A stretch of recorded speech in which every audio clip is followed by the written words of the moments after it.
a frail-looking young man with pale skin and dark circles under his eyes, sat on a rusty bench across from the police station. He cradled a cup of coffee in his hands, not the cheap synthetic type that slum rats like him usually had access to, but the real deal. It was a cup of plant-based coffee, usually available only to higher-rank citizens, and it had cost most of his savings. But today, Sonny decided to pamper himself. After all, his life was about to end.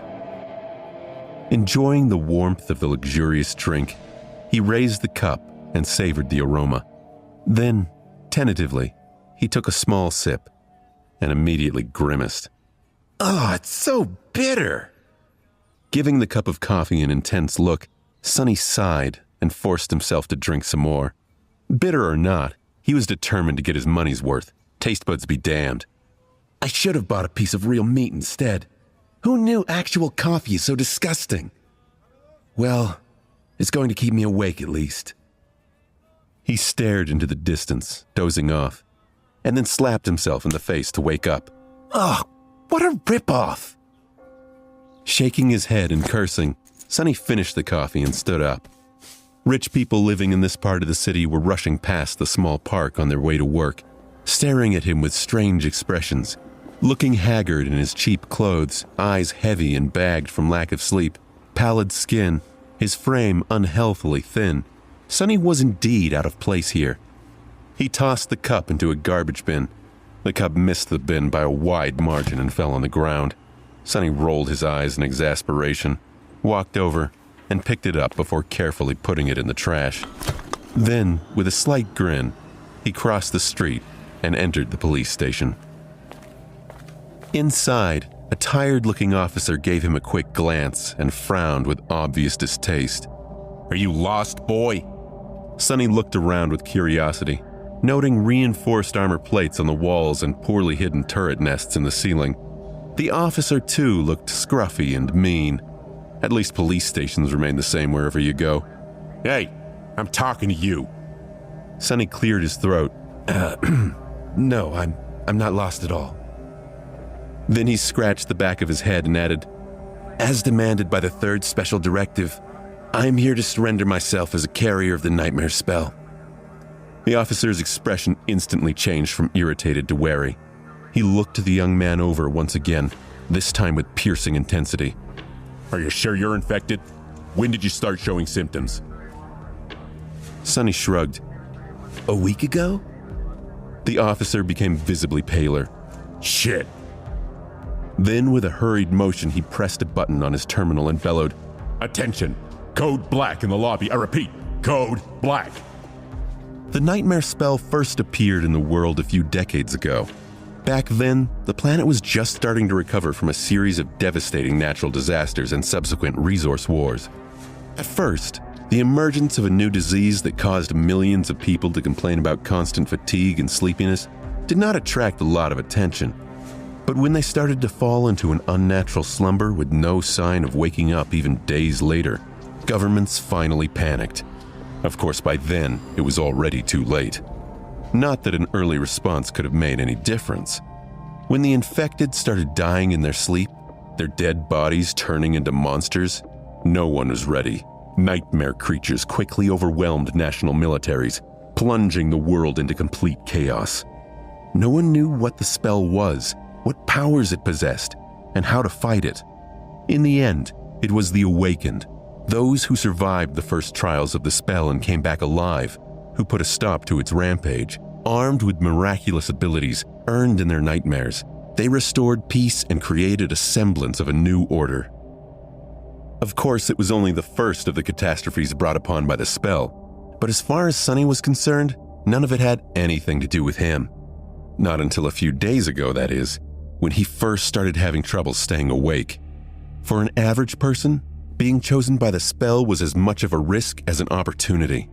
Kids learned survival skills and fighting techniques in school on the off chance of being infected. Well-to-do families hired private tutors to train their children in all sorts of martial arts. Those from the awakened clans even had access to powerful legacies, wielding inherited memories and echoes in their first visit to the dream realm. The richer your family was, the better your chances of surviving and becoming an awakened were. But for Sonny, who had no family to speak of and spent most of his time scrounging for food instead of going to school, being chosen by the spell presented no opportunity at all. To him, it was basically a death sentence. A few minutes later, Sonny was yawning while several policemen were busy putting him in restraints. Soon he was fastened into a bulky chair that looked like a weird mix between a hospital bed and a torture device.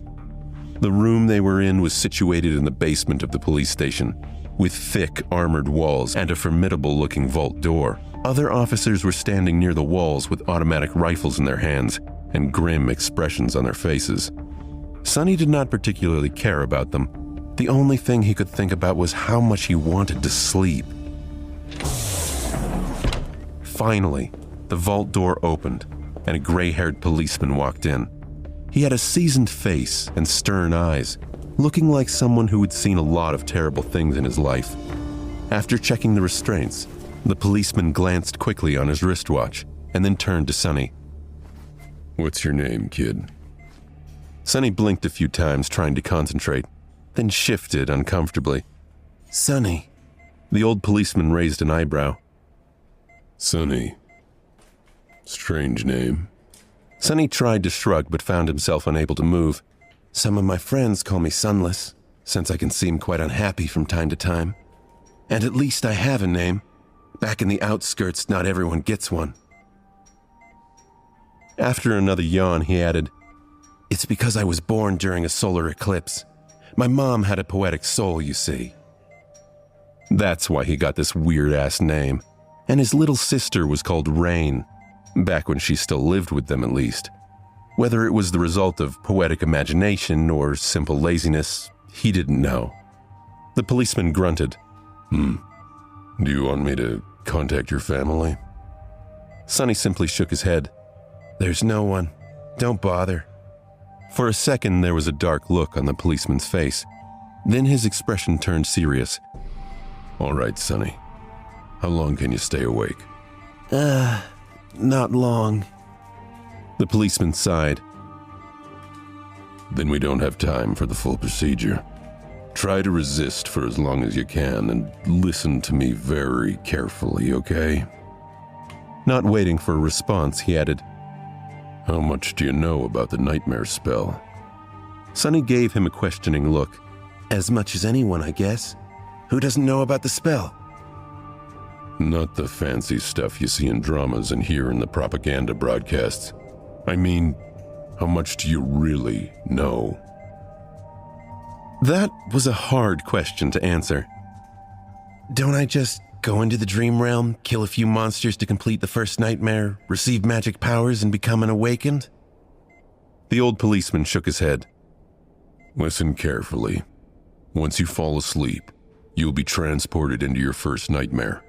The nightmares are sort of like trials, challenges created by the spell.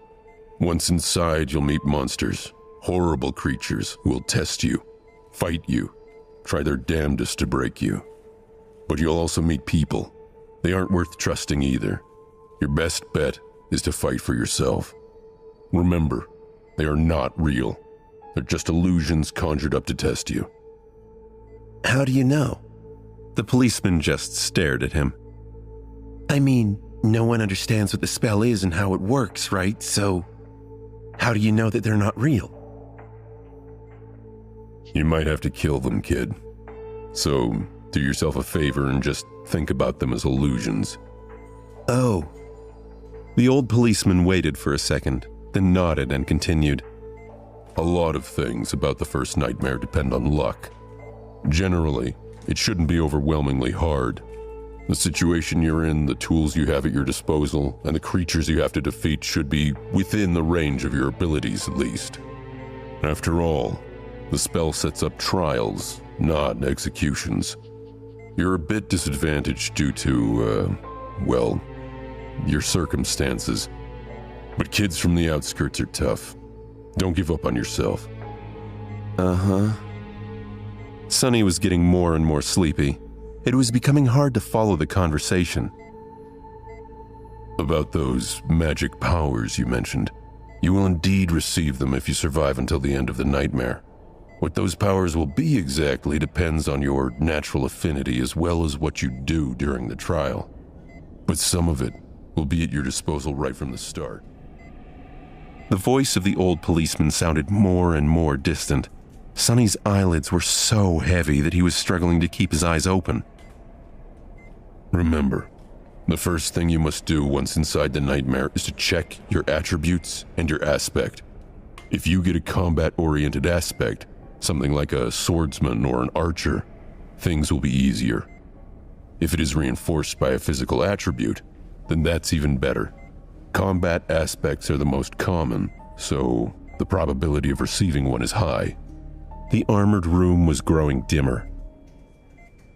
If you're unlucky, and your aspect has nothing to do with combat, don't despair. Sorcery and utility aspects are useful in their own ways.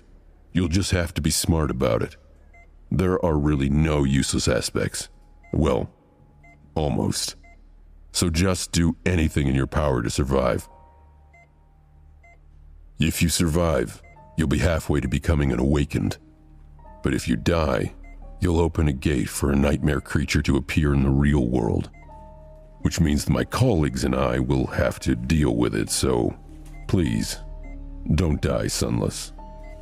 Already half asleep, Sonny felt a bit touched by the policeman's words. Or at least try not to die right away. The nearest awakened won't be able to get here for a few hours, so we would really appreciate it if you don't make us fight that thing ourselves. What? With that last thought, Sonny finally slipped into a deep slumber. Everything became black, and then, in the darkness, a faintly familiar voice rang. Aspirant, welcome to the nightmare spell. Prepare for your first trial.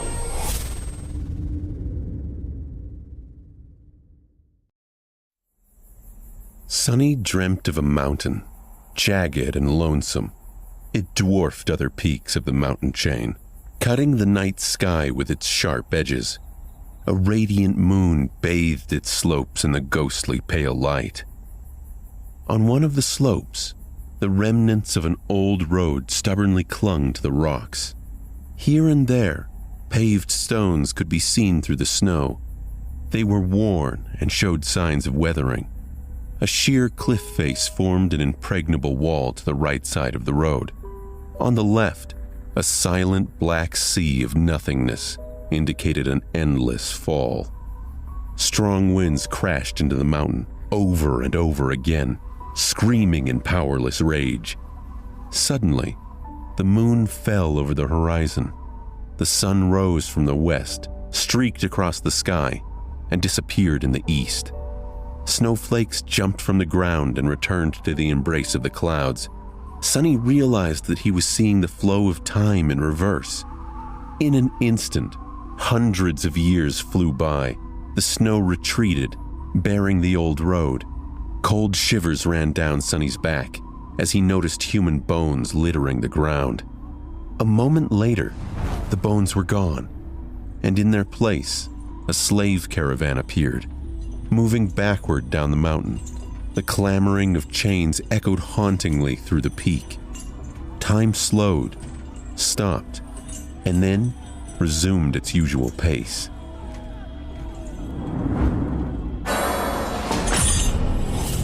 A loud voice boomed in Sonny's ears. Aspirant, welcome to the nightmare spell.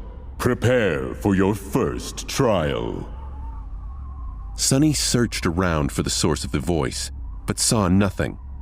What the hell was that? With nothing and no one to guide him, Sonny began to walk along the snowy mountain path. Step, step, another step. A dull ache was radiating through Sonny's bleeding feet as he was shivering from the cold. His threadbare tunic was nearly useless against the biting wind. There was a sudden jolt of pain from his wrists. Sonny looked down to see that he was now wearing iron shackles. The frozen metal rubbed on his raw and broken skin, sending sharp pangs of pain with his every step. No, I can't be part of the caravan. This isn't what the dream realm is supposed to be like. Sonny looked up and down, noticing a long chain winding up the road, with dozens and dozens of hollow-eyed people, slaves, just like him, shackled to it at small intervals. A man with broad shoulders and a bloodied back walked with a measured gait ahead of him. Behind him, a shifty-looking guy with quick, desperate eyes quietly cursed under his breath in a language that Sonny did not know but somehow understood. From time to time, armed horsemen in ancient-style armor would pass by, giving the slaves menacing looks. Sonny expected the first nightmare to be bad, but this wasn't like anything he anticipated. He was more bewildered than panicked. Usually, freshly chosen aspirants would find themselves in a scenario that presented them with a fair amount of agency. They would become members of privileged or warrior castes, with plenty of access to necessary weapons to at least try to tackle any conflict. Starting as a powerless slave, shackled and already half dead, was as far from being ideal as one could imagine. However, the spell was as much about challenge as it was about balance. As the old policeman said, it created trials, not executions. So Sonny was pretty sure that to counter this abysmal start, it would reward him with something good, a powerful aspect at least. Let's see, how do I do this? Remembering popular webtoons he read as a child, Sonny concentrated and thought about words like status, myself, and information. Indeed, as soon as he focused, shimmering runes appeared in the air in front of him. Once again, although he did not know this ancient alphabet, the meaning behind it was somehow clear. His eyes flitted over his bleak profile, which read, Name, sunless. True name, none. Soul rank, dormant. Memories, none. Echoes, none. Attributes, fated. Mark of divinity, child of shadows. Aspect, temple slave. Sonny wasn't surprised to have the lowest possible soul rank. This was his first nightmare. He had hoped he might be gifted a memory or an echo. Memories were magical items that could be obtained from the dream realm and summoned by the dreamer. Similarly, echoes were creatures the dreamer could call on for aid, but it seemed the nightmare spell didn't see fit to grant Sonny any resources.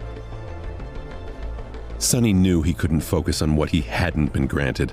Life had taught him that a long time ago. He remembered the cop's advice and focused on his aspect. Temple slave. Didn't sound promising, but he dug deeper, pulling up the aspect description. The runes read, Aspect description. Slave is a useless wretch with no skills or abilities worthy of mention. A temple slave is just the same, except much rarer. At this point, Sonny finally lost his composure. No useless aspects, my ass! This has to be a fucking joke! I was supposed to get a fair shot! Sonny stared at the runes, trying to convince himself that he may be seeing things. Surely he couldn't be that unlucky, right? Preoccupied by his thoughts, he lost the rhythm of his steps and stumbled, pulling the chain down with his weight.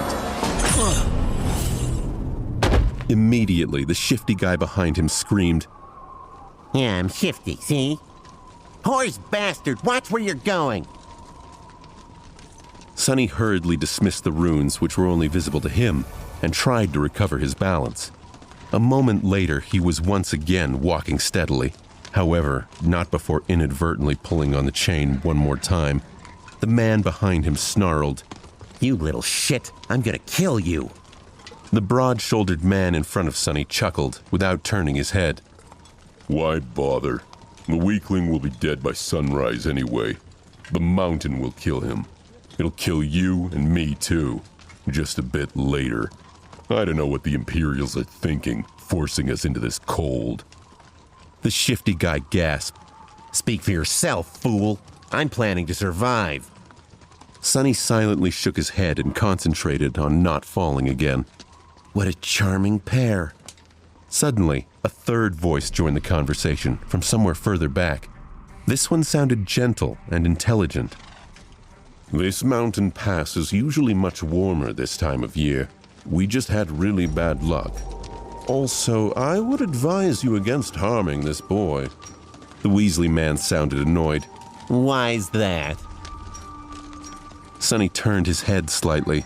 He still couldn't catch sight of the mysterious stranger, but he caught their answer.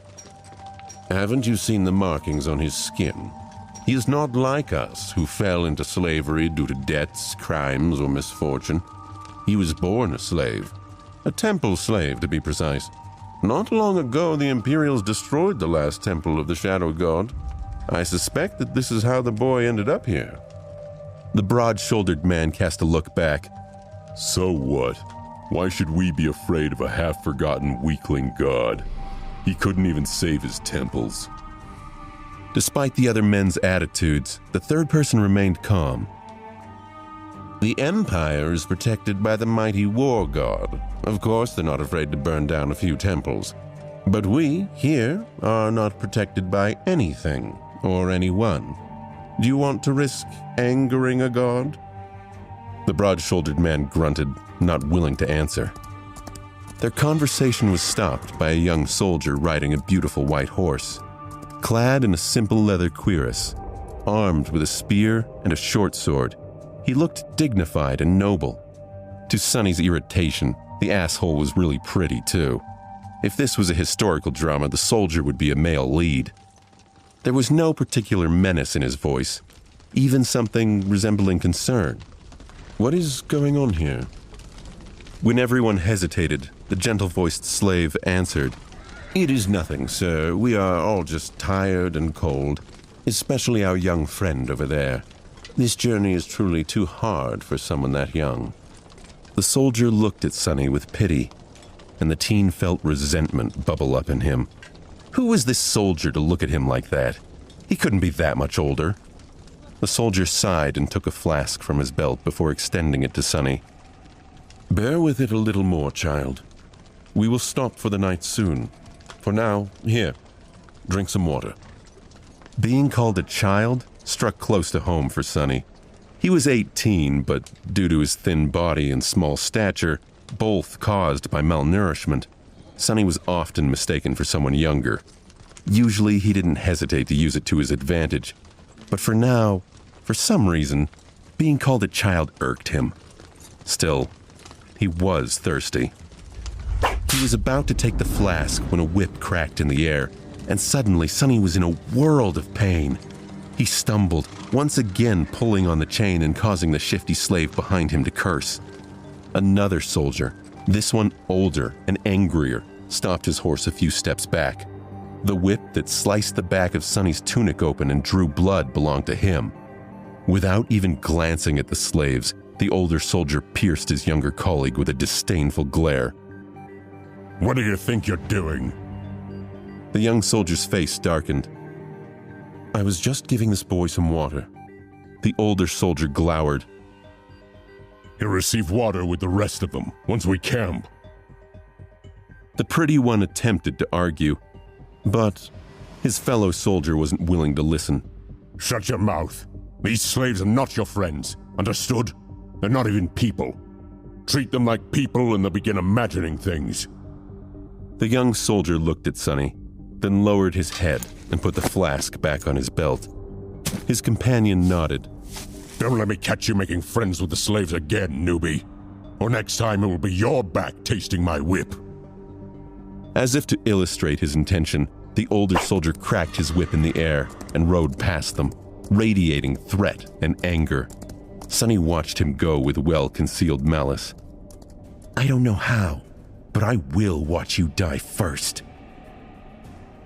Then he turned his head and glanced in the direction of the younger soldier, who was falling behind with his head still lowered. And you second. The entire interaction awakened something in Sonny. He'd been so distraught by the hand he was dealt. He felt defeated, ready to give up. But this anger stoked his drive to survive. He wouldn't be treated this way, counted out.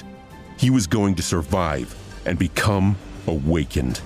He was going to turn his curse into a blessing and for once in his goddamn life, have power. Sonny smirked as the pieces of a plan began to form in his mind.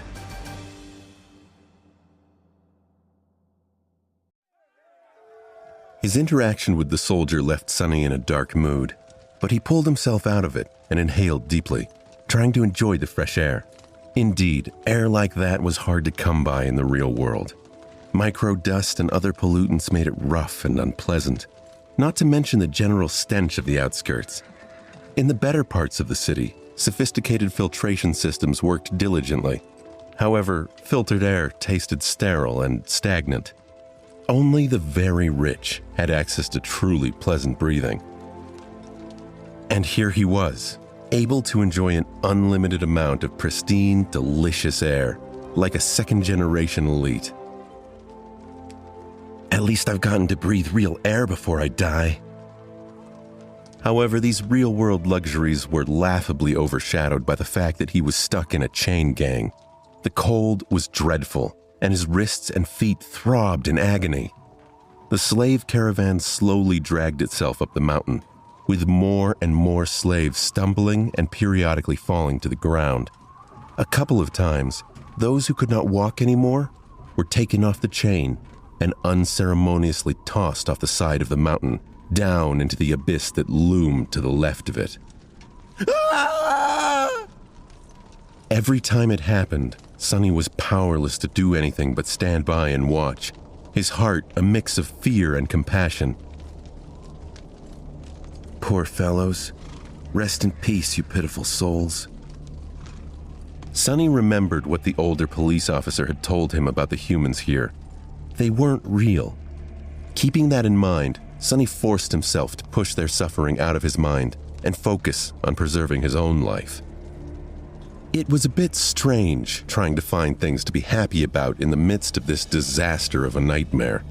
But thankfully, Sonny had time to prepare himself for this eventuality. When the symptoms of the spell first appeared, he did not handle it well. Dying before you even turned 17 was not something one could easily cope with. But in the end, Sonny was surprised how quickly he came to terms with it. He visited his parents' makeshift resting place. Because Sonny was too poor to afford even the cheapest slot in the remembrance facility, their grave marker was just 2 lines carved into an old tree. He added a 3rd line for himself and found a surprising relief in the process. His life had already been full of such relentless suffering that the nightmare spell almost felt like an escape hatch. After all, he didn't have to worry about earning money, finding food, protecting himself, and planning for the future anymore. Once the worst that could happen had already happened, what else was there to fear? He had surrendered to fate and resolved to savor whatever minute joys presented himself. Besides, he knew that cold would not kill him, simply because he had already seen what was awaiting the caravan further up the mountain. The picture of piled bones littering the ground was still fresh in his mind.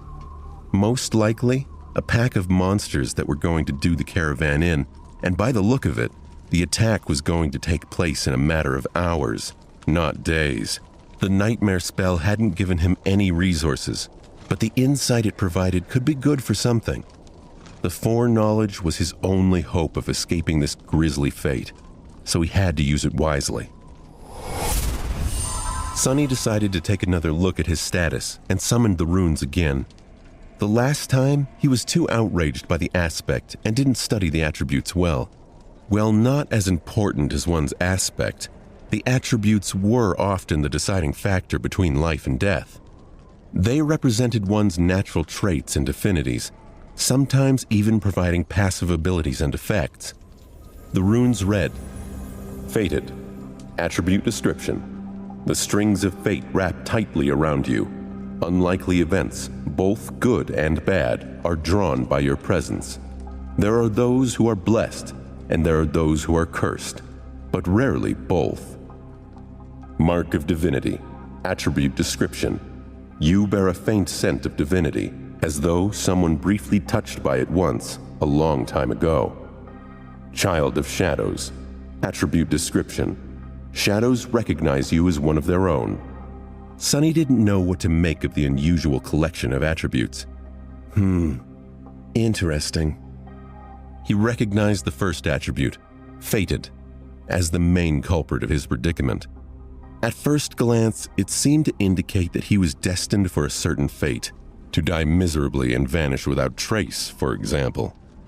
But after reading the description, he realized that being fated actually just meant that improbable things had a higher chance of occurring when he was around. I guess I have fated to thank for being stuck with unuseful aspects. Getting the weirdest, most useless aspect definitely counts as improbable.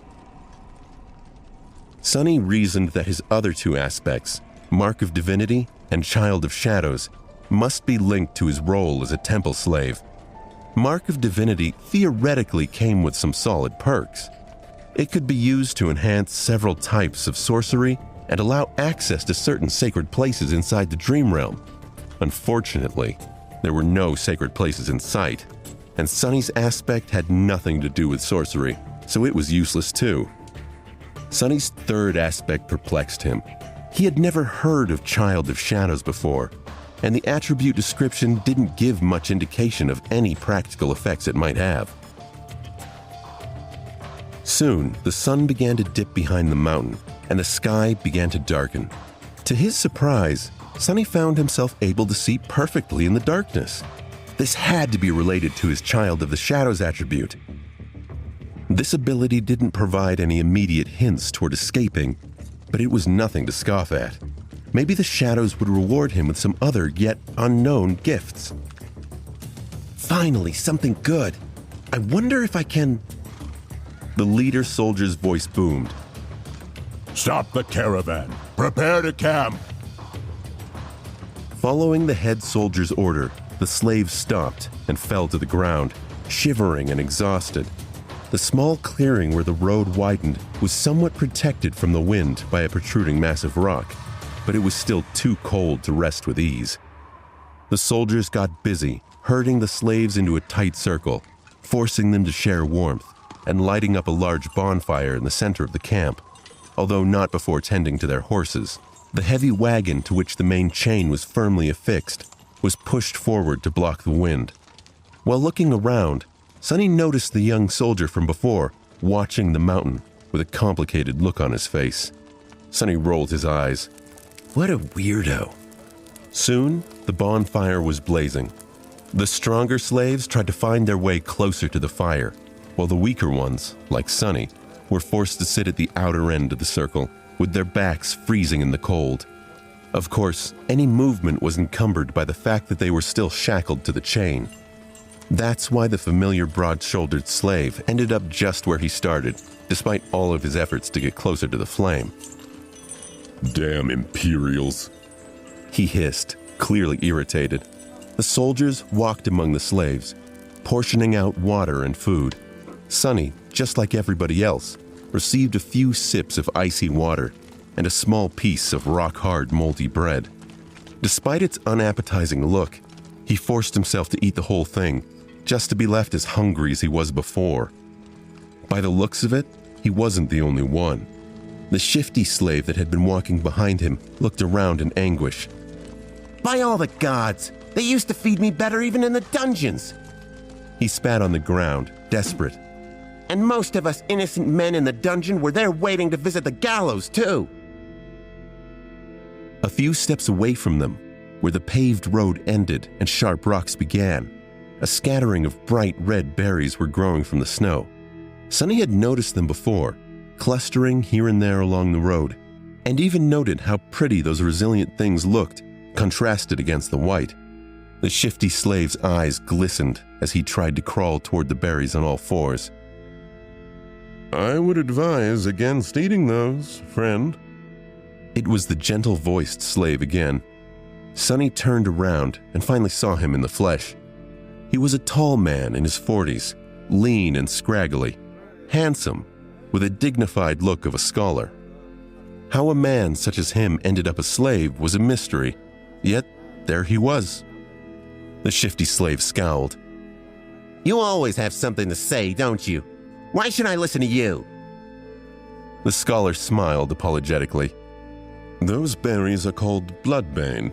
They grow in the places where human blood was spilled. That's why there's always a lot of them along the slave trade routes.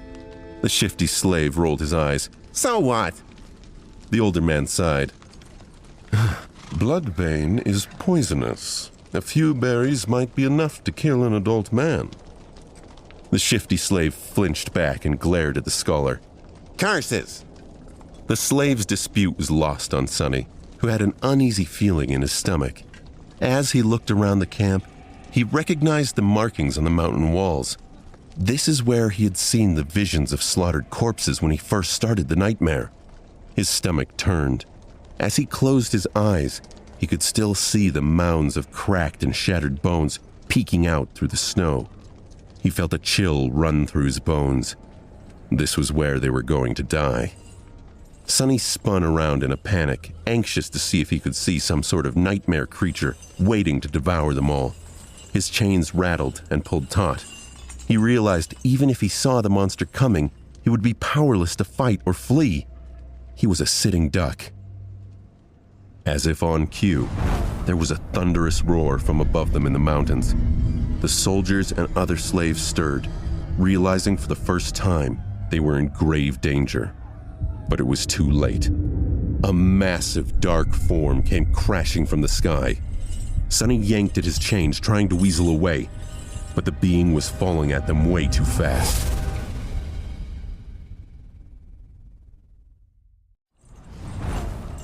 Panic descended over the encampment as the slaves reacted to the thunderous noise.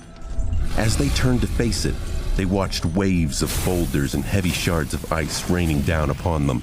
Fight or flight responses kicked in, and they lurched away, only to find they were anchored in place by their chains. Screams of terror rose as slaves entangled by the thick chains crashed into each other and fell to the ground. Shadows happily danced on black stones, and Sonny was one of the few slaves to remain upright. Unlike the rest of the poor slaves, he'd been able to prepare.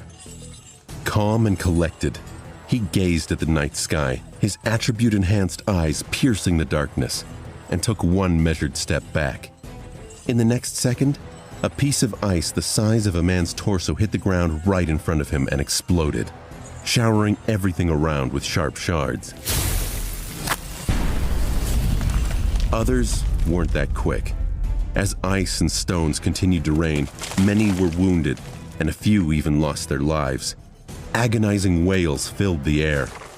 The veteran soldier, the one who had whipped Sonny only a few hours before, stood amid the chaos. On your feet, fools! Get to the wall!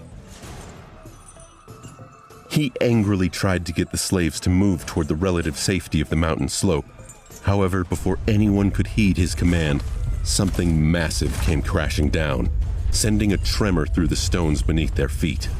It fell right between the caravan and the mountain wall, plunging everything into silence for a few seconds. At first, it looked like a lump of dirty snow, roughly round, and as tall as a mounted horseman. However, once the creature unfurled its long limbs and rose, it towered over the stone platform like a nightmarish omen of death. Sonny's eyes went wide. That thing must be at least 4 meters tall. The creature had 2 stumpy legs, an emaciated, hunched torso, and disproportionately long, multi-jointed hands, 2 of them, each ending with a set of horrifying bone claws, and another 2, these shorter, ending with almost human-like fingers. The thing that at first glance looked like dirty snow turned out to be its fur, yellowish gray and ragged, thick enough to stop arrows and swords. On its head, 5 milky white eyes regarded the slaves with insect-like indifference. Beneath them, a terrible maw crowded with razor-sharp teeth was half open, as though in anticipation. Viscous drool was running down the creature's chin and dripping into the snow. What unnerved Sonny the most, though, were the strange shapes endlessly moving, worm-like, under the creature's skin. He could see them clearly because, unfortunately, he was one of those unlucky souls closest to the monstrosity, getting a nauseating first-row view. "What the hell is that?" he thought, stupefied. As soon as Sonny finished that thought, all hell broke loose. The creature moved, slashing its claws in his general direction. But Sonny was one step ahead. Without wasting a single moment, he jumped sideways, as far as the chain allowed, conveniently placing the broad-shouldered slave between himself and the monster. His quick reaction saved his life, as those sharp claws, each as long as a sword, sliced through the broad-shouldered man a fraction of a second later, and sent streams of blood flying through the air. Drenched in the hot liquid, Sonny hit the ground, and his fellow slave, now simply a corpse, fell on him from above. Pinned to the ground, Sonny struggled to get up. Damn! Why are you so heavy? Temporarily blinded, Sonny heard a chilling howl and felt an enormous shadow passing over him. Immediately after, a deafening chorus of screams filled the night. Not paying it any attention, he tried to roll the corpse to the side, but was stopped by a forceful lurch of the chain that twisted his wrists and filled his mind with white-hot pain. Disoriented, he felt himself being dragged a few steps, but then the chain suddenly slackened, and he was able to control his hands again. Thank God for small favors. Putting his palms against the dead man's chest, he pushed with all the strength he had. The heavy corpse stubbornly resisted his attempts, but then finally fell sideways, setting Sonny free. However, he didn't get to celebrate his newly found freedom, as his blood suddenly turned to ice. At that moment, with his palms still pressed against the broad-shouldered slave's bleeding body, he felt something wriggling under the dead man's skin. He chastised himself for thinking he was somehow even minorly victorious. Pushing the corpse with his legs, Sonny crawled as far away from it as he could, which was about 1.5 meters thanks to the ever-present chain. He quickly glanced around, noticing a mass of dancing shadows and the silhouette of the monster rampaging amidst the screaming slaves on the opposite end of the stone platform. Then he concentrated on the dead body, which was starting to convulse with growing violence. On the opposite side of the corpse, the shifty slave was staring with a slackened jaw and a horrified expression on his face. Sonny waved to get his attention. What are you staring at? Move away from it! The shifty slave tried, but immediately fell. The chain was twisted between the three of them, pinned down by the broad-shouldered man's weight. Sonny clenched his teeth. Right under his eyes, the corpse was going through a nightmare-inducing metamorphosis. Strange bone growths pierced its skin, extending like spikes. The muscles bulged and wriggled as though trying to change shape. The fingernails were turning into sharp claws. The face cracked and split, bearing open a twisted mouth with one too many rows of bloodied, needle-like fangs. Sonny swallowed a lump in his throat. That's not good. He twitched, feeling a strong urge to empty his stomach. The scholarly slave was just a few steps behind the shifty one, pointing at his shackles with a face as pale as a ghost. The chain is going to get us all killed. That remark was far from helpful, but given the circumstances, his shock was understandable. Being shackled was bad enough, but being shackled to such a horror was truly unfair. This whole situation felt off to Sonny, not just because of the dramatics, but because it didn't fit with all he knew about the nightmare spell. The spell, mysterious as it was, had its own set of rules. There were rules for what type of creatures could appear in any given nightmare, too. Nightmare creatures had their hierarchy. It went beasts, monsters, demons, devils, tyrants, terrors, and titans. There was an extremely rare caste above that, known as calamities. The first nightmare was a trial for beginners, and as such, was supposed to be populated by beasts and monsters. In rare instances, one may come face to face with a demon, but that was it. The creature that was hunting them had to be far beyond that level.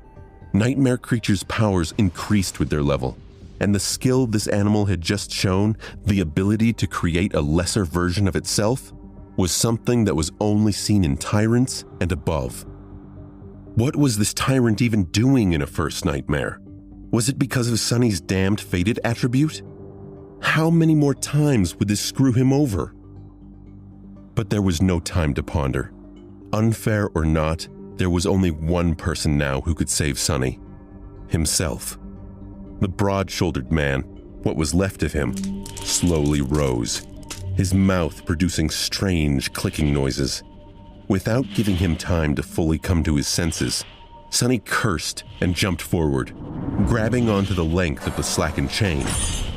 One arm of the monster, now fully equipped with 5 jagged claws, shot forward to meet him, but Sonny sidestepped it with one calculated movement. What saved his skin this time was not a quick reaction, but a simple presence of mind. Sonny never trained in any fancy combat techniques, since his childhood was spent on the streets. But the streets too were a kind of teacher. He had spent his whole life fighting for survival, quite often literally. That experience allowed him to keep a cool head on his shoulders in the midst of any conflict. So instead of freezing or being consumed by fear and doubt, Sonny just acted. Stepping close, he threw the chain around the monster's shoulders and pulled, pinning his hands to its body. Before the creature, still slow and groggy from its transformation, could properly react, Sonny wrapped the chain around it several times, barely saving his face from being bitten off by the creature's terrifying maw. The good thing was, the monster couldn't move its hands now. The bad thing was, the length of the chain he used to immobilize it was gone, leaving almost no distance between them. You two! Sonny screamed at the shifty and scholarly slaves. Pull on that chain as though your lives depend on it! The shifty slave and the scholar gaped at him, and then, understanding what he was thinking, started to move. Grabbing the chain from the opposite directions, they pulled as hard as they could, tightening their grip on the monster and not letting it shake loose. Sonny sighed in relief. Well done! The monster bulged its muscles trying to break free. The chain creaked, caught on the bone spikes as though slowly breaking apart. The scholar frowned. Not well enough. Without wasting any more time, Sonny threw his hands in the air and caught the creature's neck with the short, thinner chain connecting his shackles. Then, he circled the monster with a quick step and pulled, ending up back to back with it, as far away from its maw as he could. Sonny knew that he wasn't strong enough to strangle a man with his bare hands, let alone a weird, terrifying mutant like the one trying to eat him. But now, using his own back as a lever, and the weight of his whole body to pull the shackles down, he at least stood a chance. He pulled down with all his might, feeling the monster's body pressing against him, bone spikes brushing against his skin. The monster continued to struggle, clicking loudly and trying to break the chain tying him down apart. Now it was just a question of what would break first, the chain or the monster itself. Die! Die, you bastard! Sweat and blood were rolling down Sonny's face as he was pulling and pulling down with as much force as he could muster. Every second felt like an eternity. His strength and stamina, what little he had to begin with, were quickly running out. His wounded back, wrists, and muscles, pierced by the bone spikes, were in agony. And then, finally, Sonny felt the monster's body go limp. A moment later, a faintly familiar voice rang in the air. It was the most beautiful sound he had ever heard. You have slain a dormant beast, Mountain King's larva. Sonny released the dead beast and sank back to catch his breath. He'd done it. He'd fucking killed that creature's spawn. Shifty sneered at Sonny. Don't just lay there, you idiot! The big one is still out there! Another thunderous roar echoed in the canyon, and Sonny forced himself to his feet. There was still plenty of battle to be fought, and that monster wasn't going to care that Sonny wasn't up to it. It took all his strength to dispatch with the larva. How was he going to stand a chance against the big one? You have slain a dormant beast, the Mountain King's larva. Sonny fell breathlessly to his knees. His whole body felt as though it just went through a meat grinder. Even large amounts of adrenaline could not wash away all the pain and exhaustion. And yet, he was exhilarated. The satisfaction of killing the larva was so vast that he even forgot to be disappointed about not receiving a memory, the special item tied to a Dream Realm inhabitant's essence, which was sometimes awarded by the spell to the triumphant awakened. A magic sword or a suit of armor would have come in handy right about now. He would even settle for a warm coat. 3 seconds. You can rest for 3 more seconds, Sonny thought. The nightmare was far from over. A few moments later, he forced himself to come back to his senses and looked around, trying to assess his situation. The larva was dead, which was great. However, he was still tied to it by the damned chain. The shifty slave and the scholar, both pale as death, were busy untangling it to buy the 3 of them at least some freedom of movement. Further away, torn bodies and pieces of flesh were lying on the ground. Many slaves were killed. The lucky few who had somehow managed to escape were now running away. Fools.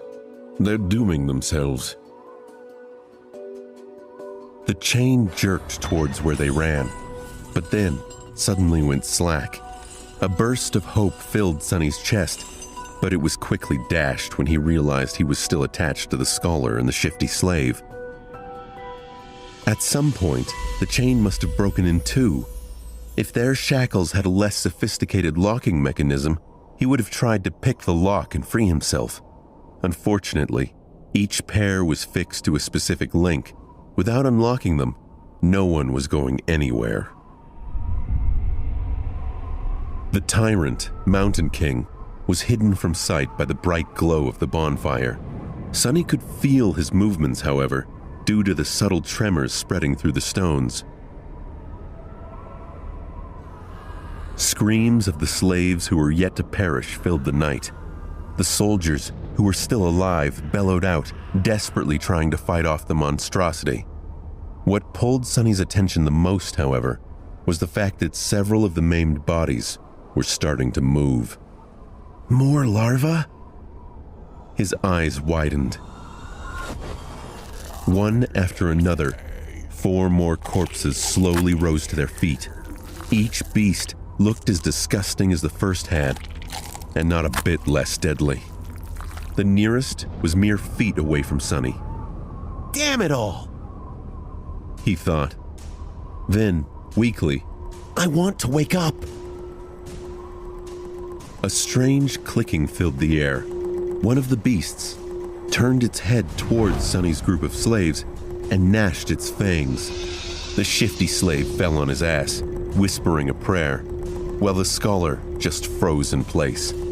Sonny's eyes darted to the ground, trying to find something to use as a weapon, but there was nothing there. But he wasn't about to give up.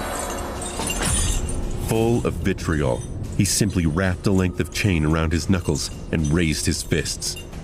Come at me, you bastard! The larva dashed forward with incredible speed, in a flurry of claws, fangs, and terror. Sonny had less than a second to react. Before he could do anything, a nimble figure moved past him, and a sharp sword flashed in the air. The monster, beheaded with one strike, fell gracelessly to the ground. Sonny blinked. What was that? Dumbfounded, he slowly turned his head and looked to his left. Standing there, with a valorous expression, was the handsome young soldier who had offered him water. He looked calm and collected, if a little grim. There was not a speck of dirt or blood on his leather armor. That was incredible, Sonny thought before catching himself. I mean, that was all right, I guess. With a short nod, the soldier moved forward to face the remaining 3 larvae. But after taking a few steps, he suddenly turned around and gave Sonny a long look. Then, with one swift motion, the young warrior took something from his belt and threw it to Sonny. Save yourself. With that, he was gone to fight the monsters. Sonny reflexively caught the item and watched the soldier go. Then he lowered his gaze and studied the thing clutched tightly in his hand. It was a short and narrow iron rod with a straight bend on its end. Is it a key? His heart began to beat faster. It's the key to the shackles. It has to be. With one last glance at the fierce battle starting between the young soldier and the larvae, Sonny dropped to one knee and began twisting his shackles, maneuvering them into a position he could work with. It took him a few tries to understand how the unfamiliar lock worked, but then, finally, there was a satisfying click, and he was suddenly free. The cold wind caressed his bloodied wrists.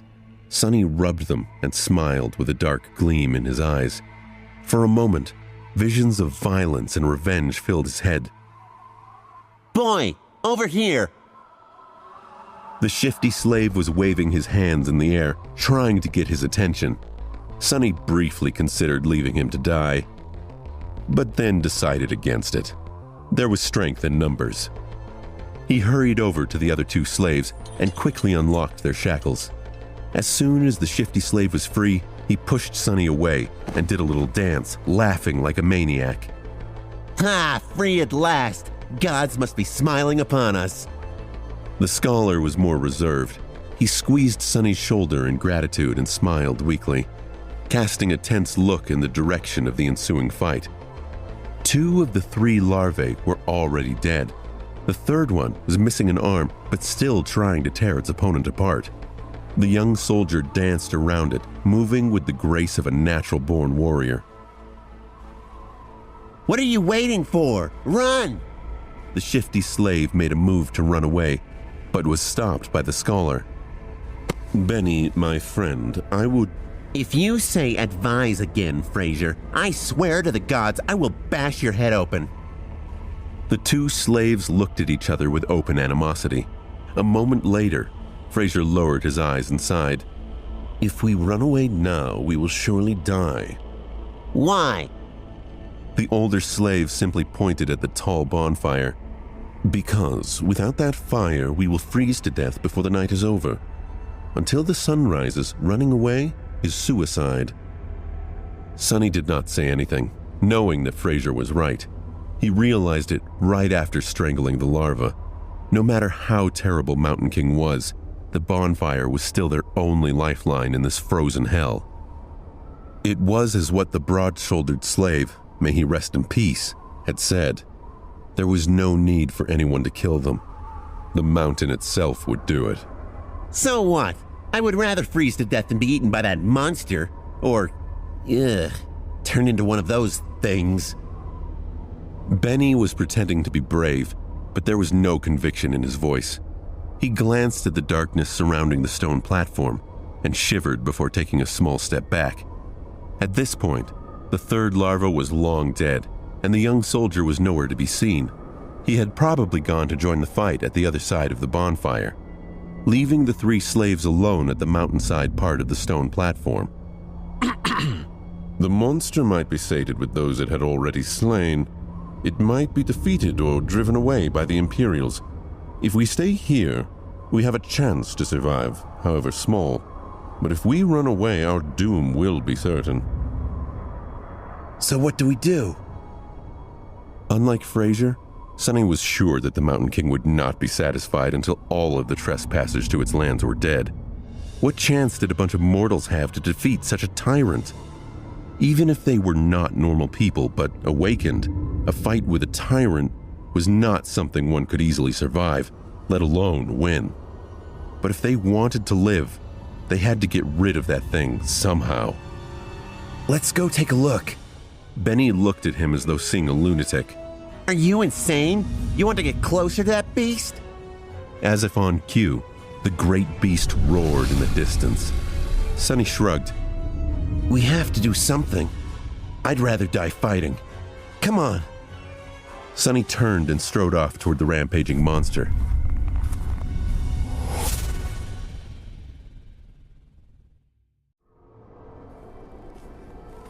Sonny was off to face a nightmare creature. And not any creature.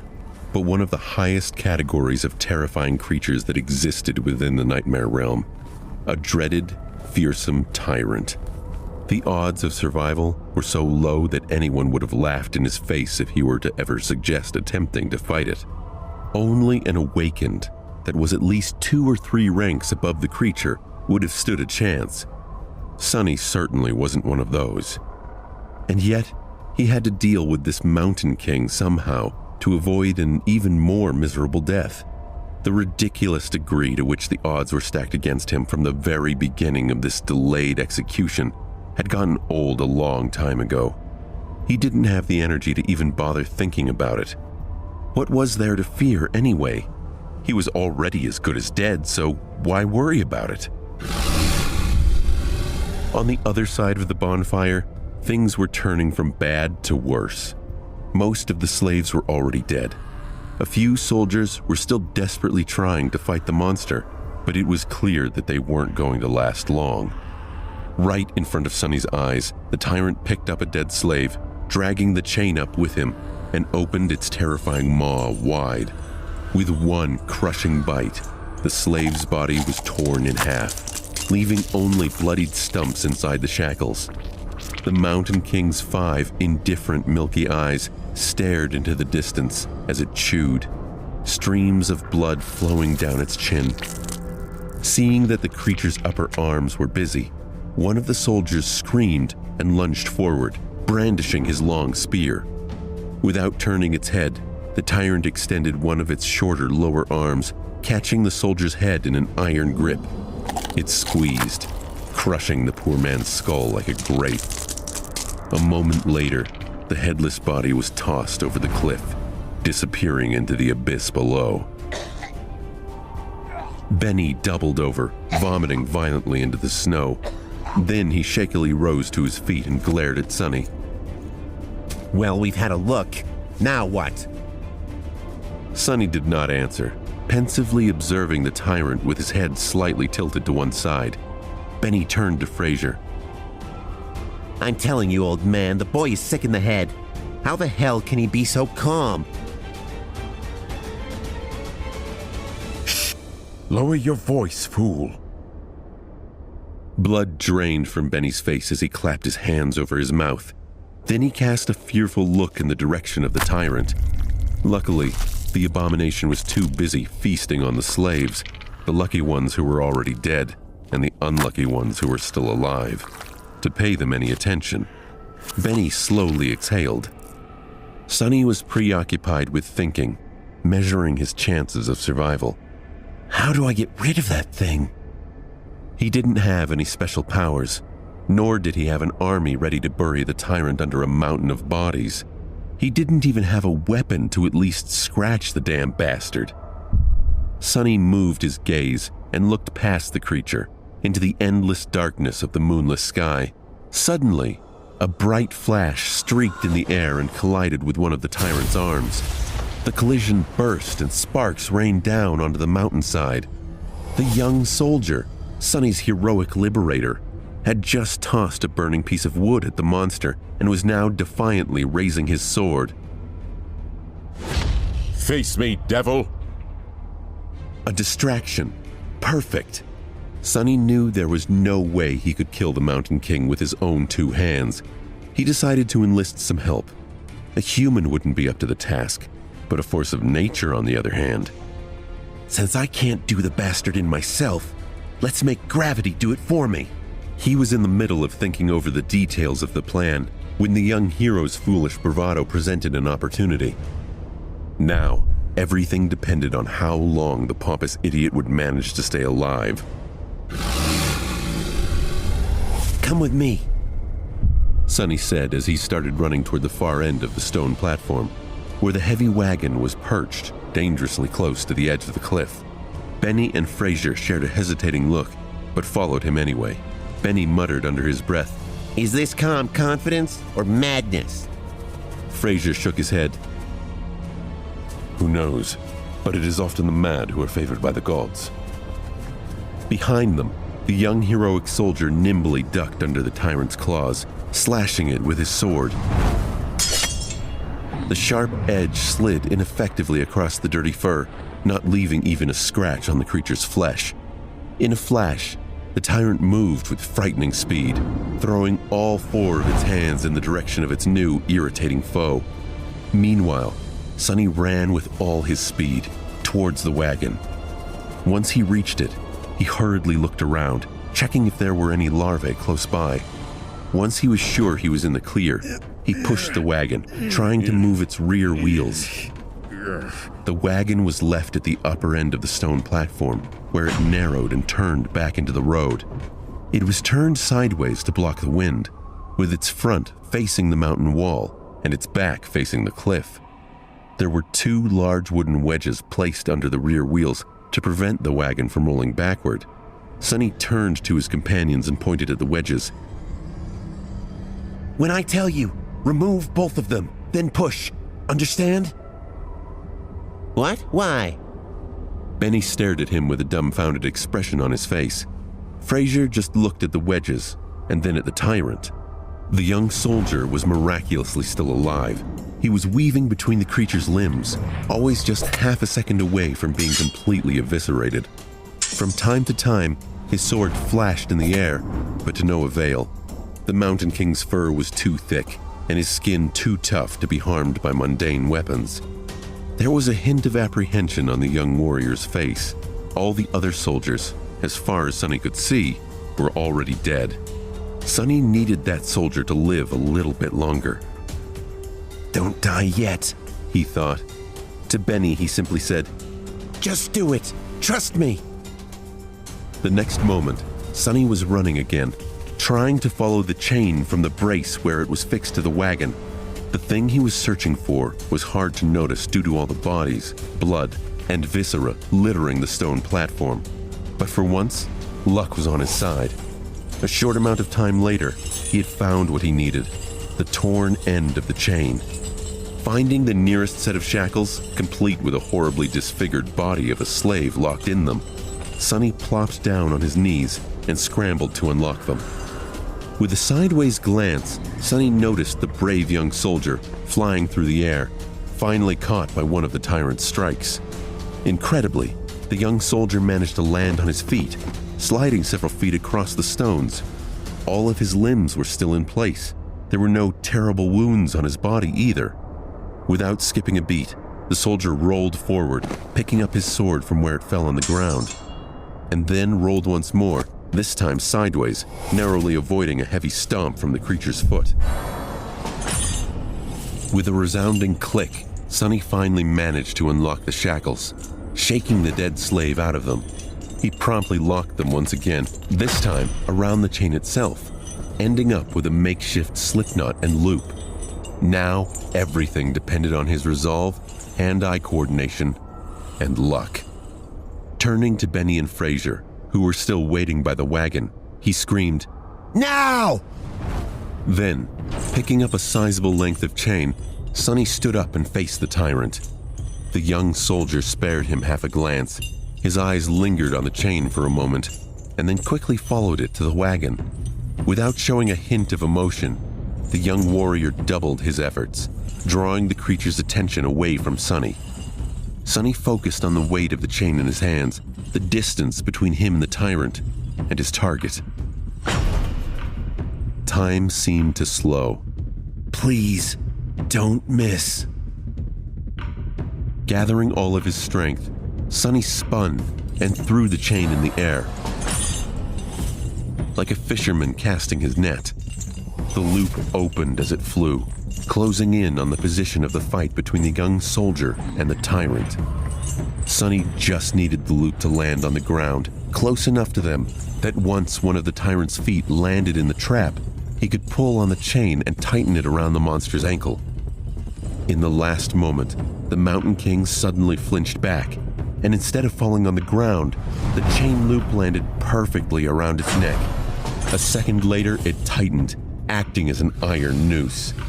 Sonny froze for a moment. He couldn't believe his eyes. He clenched his jaw and balled his fists at his side. He held himself back from triumphantly shaking them in the air. "Yes!" He screamed inwardly. Moments later, The wagon rolled off the cliff, pulling the tyrant down with it. Sonny looked back to make sure, but what he saw drained the blood from his face. Benny and Fraser had managed to remove the wedges from under the wagon's wheels and were now desperately pushing it to the edge of the road. However, the wagon was rolling slowly, very slowly, much slower than Sonny had anticipated. He turned to the tyrant, panicking. The creature, surprised by the sudden weight pressing down on its neck, was already raising its hands to tear the chain apart. Sonny's eyes widened. In the next second, the young knight crashed into one of the tyrant's legs, throwing it off balance and buying them some more time. Sonny was already running to the wagon, cursing loudly in his mind. Reaching it, he threw all of his weight into the damp wood alongside Benny and Fraser. He pushed with all the strength left in his rather small, terribly beaten, and enormously exhausted body. Roll, you creaky piece of shit. The wagon sped up a little, but was still too slow. It needed more momentum to reach the cliff's edge. Sonny turned and saw something that sent a ripple of dread across his body. The tyrant had finally managed to get a hold of the chain tied around its neck, trying to free itself.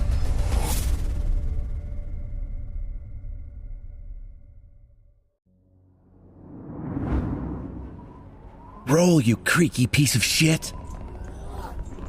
Sonny pressed himself against the wagon, pushing with all he had. The 4 powerful oxen that used to pull it were now dead, and instead of them, 3 tired slaves were trying to do the job. Even with the slope of the road helping them, the speed of the wagon was agonizingly slow. The tyrant, unfortunately, was moving much faster. Pushing the young soldier back with a deadly swipe of its lower arms, the Mountain King raised its lower arms to its neck, trying to grab hold of the chained noose around its neck. The Mountain King's fearsome physique seemed to be turning into a disadvantage. Its long, terrifying bone claws were perfect for tearing flesh apart, but they weren't the best tool for precise movements. It took the tyrant some time to finally get a hold of the chain without slicing its neck open. Right as the beast got a grip on the chain, the wagon finally started to approach the edge of the cliff. Come on, just a little bit more.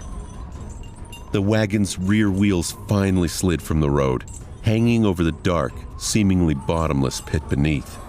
The creature felt a tug on the chain and turned, staring expressionlessly at the 3 slaves with its 5 milky, dead eyes. The wagon tipped, half of the wood disappearing towards the abyss below. The quick motion threw Benny and Fraser off their feet. Then, the wagon froze, balanced precariously on its middle axis. Sonny was the only one left standing. He cast a last glance at the towering monster and then slammed his shoulder into the front of the wagon. The wagon finally lost its balance and rolled over the edge, scraping its undersides deafeningly against the jagged rocks. Sonny fell forward, landing on his knees, narrowly saving himself from tumbling down the cliff with it. Turning his head to the tyrant, he gave it a wicked smile. The Mountain King made a move to lunge at the scrawny slave, but it was already too late. A moment later, the chain on his neck drew tight, and he was yanked back with tremendous force, flying over the edge of the cliff like a rag doll. The creature fell into the darkness silently, as though refusing to believe that it had been defeated by a tiny human. Die, you giant bastard, Sonny thought. Then he took one deep, ragged breath and dropped to the ground, utterly exhausted. Is this it? Did I pass the trial? He rested on the cold stones, staring at the night sky, and waited for that faintly familiar but elusive voice to announce his victory. But instead, wave after wave of pain that he had earlier chosen to ignore finally started to catch up with his abused body. Oh. His whole body ached. His joints flared with pain. The skin on his back slashed by a slaver's whip and pierced by the bone spikes of a newborn larva, burned in agony. He started to shiver, once again consumed by the dreadful cold. I guess not. His thoughts were slow and muddy. What else am I supposed to do? A dark figure appeared above him. It was the young soldier. He looked as calm and handsome as ever. Dirt and scratches decorated his armor from his valiant battle, but otherwise, the young soldier appeared to be fine. He extended one arm to Sonny. You can't rest here. You'll freeze to death. Sonny sighed, accepting that his first nightmare was not over. Then he clenched his teeth and slowly rose to his feet, ignoring the soldier's helping hand. Around them, there was a sense of utter carnage. Except for the 3 slaves and the heroic soldier, every member of the caravan was dead. Their bodies littered the ground. They were horribly maimed, and some were torn into pieces. Here and there, a repulsive carcass of a larva could be seen. Shadows cast by the bonfire danced happily across the stone platform, seemingly unperturbed by this morbid view. Sonny was already numb to the gruesome carnage, or was simply too tired to react. Benny and Fraser were already up, looking at the soldier with weary apprehension. With or without shackles, they were still slaves, and he was still a slave driver. Noticing their tense gazes, the soldier sighed. Come closer to the fire, all of you. We need to warm ourselves and discuss what to do next. Without waiting for their response, the soldier turned around and walked away. After hesitating for a few moments, the slaves followed. A bit of time later, the 4 of them were seated around the bonfire, soaking up pleasant heat. Benny and Fraser were close to each other, maintaining a safe distance from the soldier. Sonny sat apart from everyone, not because he had a specific reason to distrust one more than the others, but simply because he didn't know how to interact with people in general. Growing up, Sonny was always a misfit. It's not that he had never tried to become close with someone. It's just that he seemed to lack the ability. It was as if there was an invisible wall between him and the rest of the world. If he had to put it in words, Sonny would say that he was born without a small but important gear in his brain that everyone else seemed to possess. As a result, he was often baffled and stumped by human behavior, and his attempts to imitate it, however diligent, inevitably fell flat.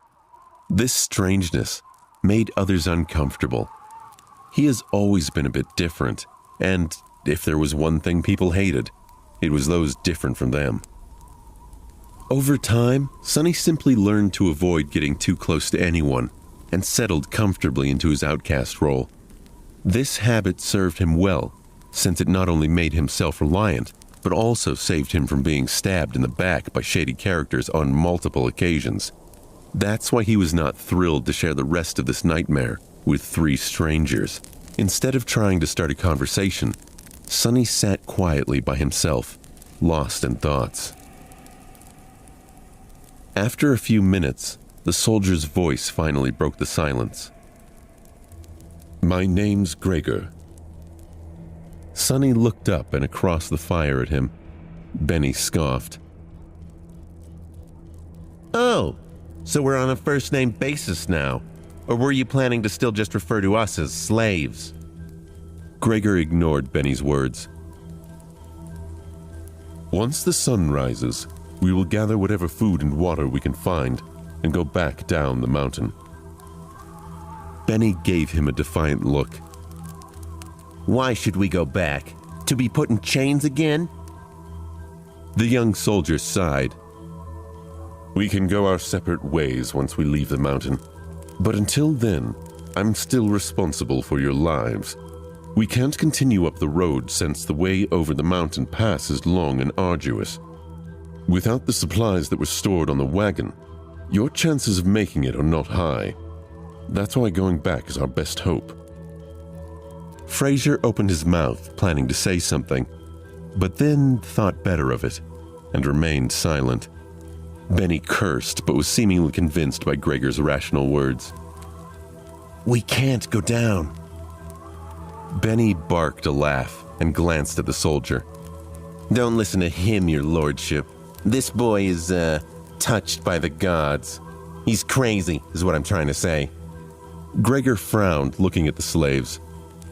The two of you are only alive thanks to this child's bravery. Aren't you ashamed to badmouth him so? Benny shrugged, showing that he wasn't ashamed in the least. The young soldier shook his head. I, for one, would like to hear his reasoning. Tell me, why can't we go down? Sonny shifted, uncomfortable in the center of everyone's attention. Because the monster isn't dead.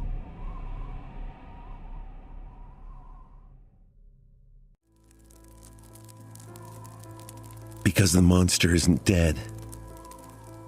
These ominous words hung in the silence. 3 pairs of eyes widened, staring right at Sonny. Why do you say that? After thinking about it, Sonny came to the conclusion that the tyrant was, indeed, still alive. His reasoning was pretty straightforward. He did not hear the spell congratulating him on slaying the creature after it fell off the cliff, which meant that it was not slain. But he couldn't explain that to his companions. He pointed up. The monster jumped from an incredible height to land on this platform. Yet it wasn't harmed at all. Why would it be killed by falling off the cliff? Neither Gregor nor the slaves could find a flaw in this argument. Sonny continued. Which means that it's still alive, somewhere down the mountain. So by going back, we will be delivering ourselves into its maw. Benny cursed loudly and crawled closer to the bonfire, staring into the darkness with terror in his eyes. Fraser rubbed his temples, mumbling, Of course. Why didn't I realize myself? Gregor was the most stoic of the 3. After thinking it over, he nodded. Then we go up and over the mountain pass. But that's not all. He glanced in the direction where the tyrant had fallen. If the monster is still alive, there is a high possibility that it will return here and then pursue us, which means that time is of the essence. We will need to move as soon as the sun rises. He gestured to the torn bodies littering the platform. We can't allow ourselves to rest the whole night anymore. We need to gather supplies now. If there was a chance, I would have liked to give these people at least a humble burial after gathering all that we can from them. But alas, fate has decided otherwise. Gregor rose to his feet and brandished a sharp knife. Benny tensed up and watched the blade carefully, but then relaxed, seeing that the young soldier showed no sign of aggression. Food, water, warm clothes, firewood. That is what we need to find. Let us split up and accomplish one task each. He then pointed at himself with the tip of the knife. I will carve the oxen carcasses to get us some meat. Fraser looked around the stone platform, most of it drowning in deep shadows, and grimaced. I'll look for firewood. Benny also glanced left and right with a strange gleam in his eyes. Then I'll go find us something warm to wear. Sonny was the last one left. Gregor gave him a long look. Most of our water was stored on the wagon, but each of my fallen brothers was carrying a flagon. Gather as many as you can find. Sometime later, far enough from the bonfire to be hidden in the shadows, Sonny looked for dead soldiers, with 6 flagons already weighing him down. Shivering in the cold, he finally stumbled on the last broken body clad in leather armor. A cry of pain broke through the silence of the night. The old veteran, the one who had whipped him for trying to accept Gregor's flask, was badly injured and dying, but miraculously, still clinging to life. Horrible wounds were covering his chest and stomach. His time was running out. Sonny knelt beside the dying soldier and looked him over, searching for the man's flagon. What irony, he thought. The old man chuckled, a strange, strained laugh that brought up blood with it. The older man tried to focus his eyes on Sonny, and weakly moved his hand, reaching for something. Sonny looked down and noticed a shattered sword laying on the ground not far from them. Curious, he picked it up. Are you looking for this? The dying soldier didn't answer, watching the young slave with some unknown intense emotion in his eyes. Sonny sighed. It's the least I can do. With that, he leaned forward and slit the old man's throat with the sharp edge of his broken blade, then threw it away. The soldier twitched, drowning in his own blood. The expression in his eyes changed. Was it gratitude or hatred? Sonny did not know. Illusion or not, it was his first time killing a human. Sonny expected to feel guilt or fear, but actually there was nothing at all. It seemed that, for better or worse, his cruel upbringing in the real world had prepared him for this moment well. He sat quietly near the old man, keeping him company on his last journey. After a while, the spell's voice came whispering into his ear. You have slain a dormant human, name unknown. Sonny flinched. Oh, right. Killing people is also an achievement as far as the spell is concerned. They don't usually show this in the webtoons and dramas. He registered that fact and put it away, but as it turned out, the spell wasn't done speaking. You have received a memory. Sonny froze, opening his eyes wide. I hope it's something useful. Memories could be anything, from weapons to enchanted items. One received from a dormant rank enemy wouldn't be too powerful, but it was still a boon, weightless and undetectable, able to be summoned from nothingness with a simple thought. A memory was incredibly useful. What's more, unlike corporeal things, he would be able to bring it back with him to the real world. The advantage of having something like that back in the outskirts was hard to overestimate. A weapon, a sword, anything. Memory received. Silver Bell. Sonny sighed, disappointed. Well, with my luck, what was I expecting? Still, this thing was worth investigating. Maybe it had a powerful enchantment like being able to send out destructive sonic waves or repel incoming projectiles. Sonny summoned the runes and concentrated on the words Silver Bell. Immediately, an image of a small bell appeared in front of his eyes, with a short string of text below. Silver Bell, a small memento of a long-lost home, which once brought its owner comfort and joy. Its clear ringing can be heard from miles away. Shit. Sonny thought, dejected. His first memory turned out to be pretty much useless, like everything else he possessed. He was almost starting to see a theme in how the spell was treating him. Sonny dismissed the runes and then got busy removing the dead man's fur cloak and warm, sturdy leather boots. As an officer, the quality of these clothes was a notch above those of simple soldiers. After putting them on, Sonny finally felt warm for the first time since the nightmare began, not considering the short time he had spent near the bonfire. At least I won't die from exposure now, he thought. The cloak was a bit bloodied, but then again, so was Sonny. He looked around, easily piercing the veil of darkness with his tenebrious eyes. Gregor and Fraser were still in the middle of their tasks. Benny was supposed to be looking for winter clothes, but was greedily pulling rings off the dead men's fingers instead. Unseen to them, Sonny hesitated, considering if he had really thought things through well enough. His companions were unreliable. The future was too uncertain. Even the requirements of passing the nightmare remained a mystery. Any decision he could make would have been a gamble at best.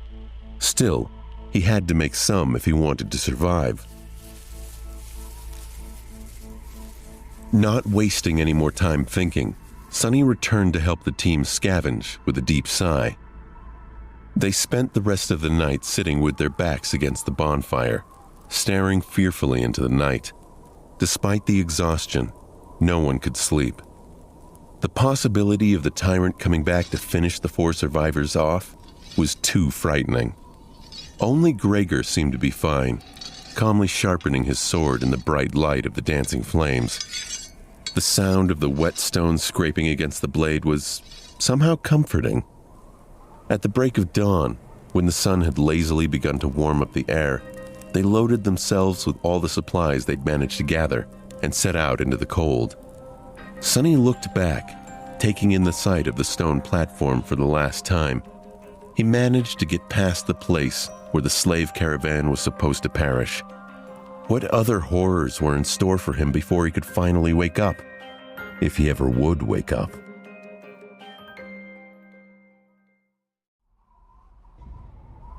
There was a problem. They were planning to follow the road up to the mountain pass and then over it, getting as far away from the scene of the massacre as they could before the night came.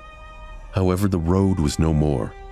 At some point during the last months, or maybe even just yesterday, a terrible rockfall occurred, obliterating whole segments of the narrow roadway and making its other parts untraversable.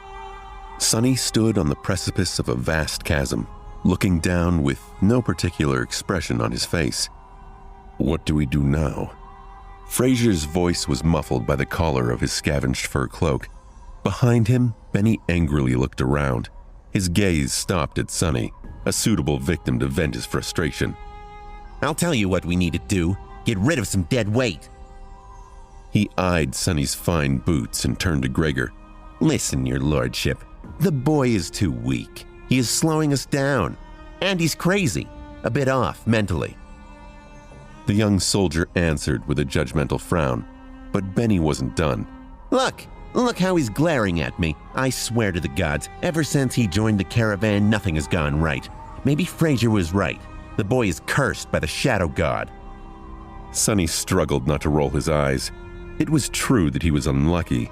However, the whole truth was opposite to what Benny was trying to insinuate. It was not that he had attracted misfortune to the slave caravan. On the contrary, it was because the caravan was doomed to begin with that he had ended up here. Fraser furrowed his brow.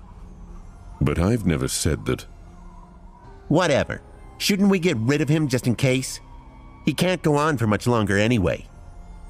Fraser gave Sonny a strange look. Perhaps Sonny was getting paranoid, but there seemed to be a bit of calculating coldness in the older slave's eyes. Finally, Fraser shook his head. Don't be too hasty, friend. The boy might prove useful later on. But... Gregor finally spoke, putting an end to their quarrel. We are not going to leave anyone behind. As for how much longer he'll be able to endure, just worry about yourself. Benny clenched his teeth, but then just waved a hand. Fine. So what do we do then? The 4 of them looked at the broken road, then down the slope of the mountain, and finally up, where a sheer cliff wall was broken apart by the falling rocks. After a bit of silence, Fraser finally spoke. In the old days, there used to be a path leading to the peak of the mountain. It was sometimes used by pilgrims. The Empire had widened parts of the path and built a proper road on top of it, now leading to the mountain pass instead of the peak, of course. He looked up. The remnants of the original path should still be somewhere above us. If we could reach it, we should be able to find our way back to the undamaged section of the road. Everyone followed his gaze, shifting uncomfortably at the prospect of climbing the treacherous slope, except for Gregor, of course, who remained as calm as a saint. Due to the rock fall, the slope wasn't an almost vertical wall anymore, but still, the incline was sharp. Benny was the first one to speak. Climb that? Are you insane? Fraser shrugged. Do you have a better idea? No one did. After a bit of preparation, they began the ascent. Benny and Fraser stubbornly carried the weapons they had picked up off the dead soldiers' bodies, but Sonny, with some regret, decided to leave his newfound short sword behind. He knew that this climb was going to test the limits of their endurance. The sword might not have seemed to be that heavy right now, but every extra gram of weight was bound to feel like a ton all too soon. As the weakest member of the group, he was already struggling to keep up, so there wasn't a lot of choice. Shedding a few kilograms of iron was the right thing to do. Walking up the mountain road with the weight of the supplies on his shoulders was already hard enough, but climbing up the mountain itself turned out to be pure torture. Just half an hour later, he felt like his muscles were going to melt, his lungs on the verge of imploding.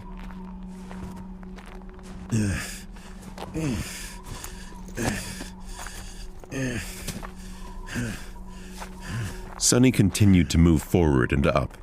He had to constantly remind himself to watch his footing, too. On this unstable, icy slope, one misstep was enough to send a man tumbling down to his death. Just think about something pleasant, he thought. But what happy thoughts could he summon? Failing to come up with something else, Sonny began to imagine what reward he was going to receive at the end of this trial. The boon of the first nightmare was the most important thing given to an awakened by the spell. Later trials could provide them with more abilities and vastly improve their power, but it was this first one that determined what role an awakened would be able to play. The first trial was what gave them the necessary tools to survive and grow. It would determine how great their potential would be, and what price they would have to pay to grow and survive in the dream realm. The main benefit of the first nightmare's boon was simple, yet possibly the most important. After completing their trial, aspirants were bestowed with the ability to perceive and interact with soul cores. Soul cores were the basis of one's rank and power. The stronger your core was, the greater and stronger you could become. The same went for nightmare creatures, with a deadly caveat that, unlike humans, they could possess multiple cores. A lowly beast had just one, but a tyrant, like Mountain King, had 5. Coincidentally, the only way to improve your soul core was to consume soul shards scavenged from the corpses of other Dream Realm inhabitants. That's why Awakened went out of their way to battle powerful nightmare creatures despite the risk of death. The second benefit was less straightforward, but just as vital. After completing the first nightmare, aspirants were elevated to the rank of Dreamers and gained access to the Dream Realm itself. They would enter it on the first winter solstice after passing the trial and remain there until an exit was found, thus becoming fully awakened. That time between finishing the first nightmare and entering the Dream Realm was very important, as it was the last chance to train and prepare that a person would receive. In Sonny's case, that time was only about a month, which was as bad as it gets. And then there was the final benefit, unique to every aspirant passing the trial: the first aspect ability. This was the magic power that elevated Awakened above mundane humans. Aspect abilities were diverse, unique, and powerful. Some could be categorized into types like combat, sorcery, and utility, but some were simply beyond imagination. Armed with the power of their abilities, Awakened had been able to save the world from the flood of nightmare creatures. However, that power came with a catch. With their first ability, Awakened also received a flaw. Some viewed them as a balancing to the scales. Often, the flaw keeps any Awakened from becoming overpowered. These flaws were as diverse as abilities, ranging from comparatively harmless to crippling, or in some cases, even fatal. I wonder what type of ability a temple slave would get, Sonny thought, not too optimistic about his prospects. The choice of flaws, on the other hand, seems to be almost limitless. Let's hope my aspect will evolve at the end of this fiasco, or even better, change completely. If the aspirant performed especially well, there was a chance of his given aspect going through an early evolution. Aspects, just like soul cores, had ranks based on potential power and rarity. The lowest rank was called Dormant, followed by Awakened, Ascended, Transcendent, Supreme, Sacred, and Divine, although no one has ever seen the last one. With the amount of crap it had put me through, the spell, if it has any conscience, has to give me at least an awakened aspect, right? Or maybe even an ascended one. Finally, there was a tiny possibility of receiving a true name, something like an honorary title bestowed by the spell to its favorite awakened. The name itself had no benefit, but every famous awakened seemed to have one. It was considered to be the highest mark of excellence. However, the number of people who had managed to get a true name during their first nightmare was so small that Sonny didn't even bother thinking about it. Who needs excellence? I just want to survive. He cursed, feeling that this attempt at wishful thinking had only made him more desperate and angry. Maybe I'm allergic to dreaming. An allergy like that would be truly ironic, considering that he was destined to spend half his remaining life in the dream realm, if he even survived long enough to get there, that is. However, Sonny's mental escapade was not completely useless. Looking up from the slippery rocks under his feet, he noticed that the sun was already considerably lower. Coming to think of it, the air also seemed to be much colder. Sonny shivered despite his new layers. The night was approaching, and with it, more terrors.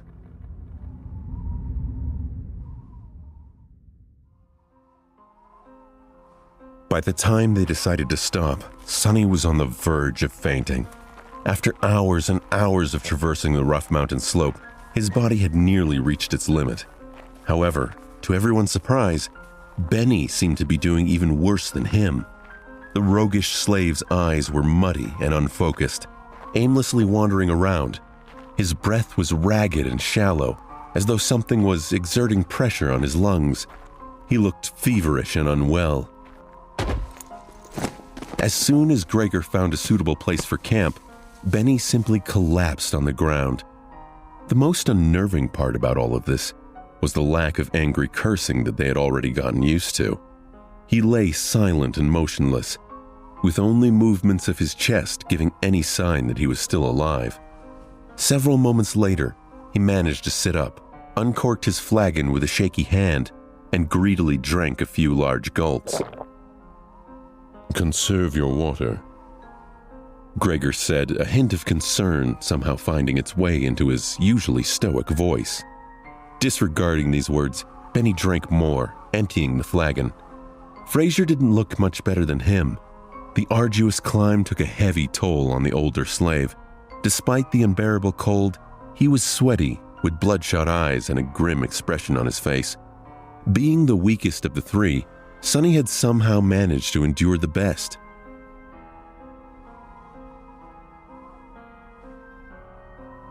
Gregor gave Fraser a complicated look. There might come a time when we won't be able to make a fire, so as not to attract unwanted attention. No one commented, knowing perfectly well whose attention they had to avoid. The memory of the Mountain King's horror was still fresh in their minds. Luckily, Gregor had managed to find a natural alcove in the mountain wall, perched precariously behind a narrow ledge. The fire was well hidden by the rocks, allowing them to enjoy its warmth without the fear of being noticed. No one was in the mood to talk, so they just roasted slices of oxen meat above the flames and ate in silence. By the time the skies had turned completely black, Benny and Fraser were already asleep, lost in the thrall of their own nightmares. Gregor took out his sword and moved to the edge of the rock outcropping. Try to rest as well. I'll take the first watch. Sonny gave him a nod and lay down near the fire, dead tired. Falling asleep inside a dream was a new experience for him, but unexpectedly, it turned out to be quite mundane. As soon as his head touched the ground, his consciousness slipped into darkness. After what felt like only a second, someone had gently shaken him awake. Groggy and disoriented, Sonny blinked a few times, finally noticing Gregor hovering above him. These two don't look too well, so it's better to give them some time to recover. Don't let the flames go out, and wake us up once the sun starts to rise, or if the beast appears. Sonny silently rose and changed places with Gregor, who added a couple of logs into the fire and was soon fast asleep. For a few hours, he was on his own. The skies were black, with dim stars and a sharp crescent of the newborn moon. However, its light was not enough to pierce the darkness that enveloped the mountain. Only Sonny's eyes seemed to be able to do so. He sat quietly, looking down the way they came. Although they had managed to climb quite high the previous day, the road was still a faint ribbon in the distance. He could even trace it back to the stone platform where the fight with the tyrant had taken place. The tiny dots littering the stones were the dead bodies of the soldiers and slaves. As he watched them, a dark figure slowly crawled onto the platform from beneath the cliff. It stayed motionless for a while, and then moved forward, scraping its claws against the ground. Every time a claw hit one of the bodies, the tyrant would grab it and bring it to its maw. The wind brought the muffled sounds of crunching bones to Sonny's ears. He flinched, accidentally pushing a small rock off the ledge. It fell, hit the slope, and then rolled down, causing a few more to follow. The noise of these falling rocks sounded like thunder in the silent night. Far below, the tyrant suddenly turned its head, looking directly at Sonny. Sonny froze, petrified. He was scared to make even the tiniest sound. For a while, he even forgot to breathe. The tyrant was staring directly at him, not doing anything. A few torturous seconds passed, each feeling like an eternity. Then, the tyrant calmly turned away and continued to devour dead slaves as though he had not seen Sonny at all. Sonny suddenly understood. He inhaled, watching the Mountain King with widened eyes. It was true. The creature could not see. Looking back at everything that had happened earlier, he grew more and more certain of his guess. Those milky, expressionless eyes.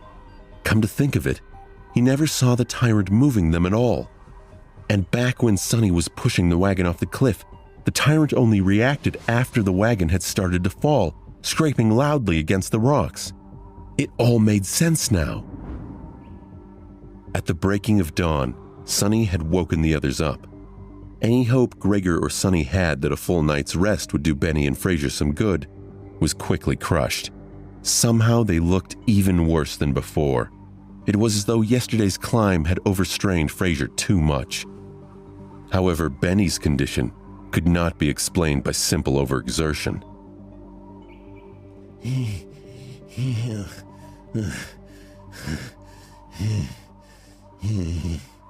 He was deadly pale and shaky, with half-conscious eyes and a lost look on his face. What's wrong with him?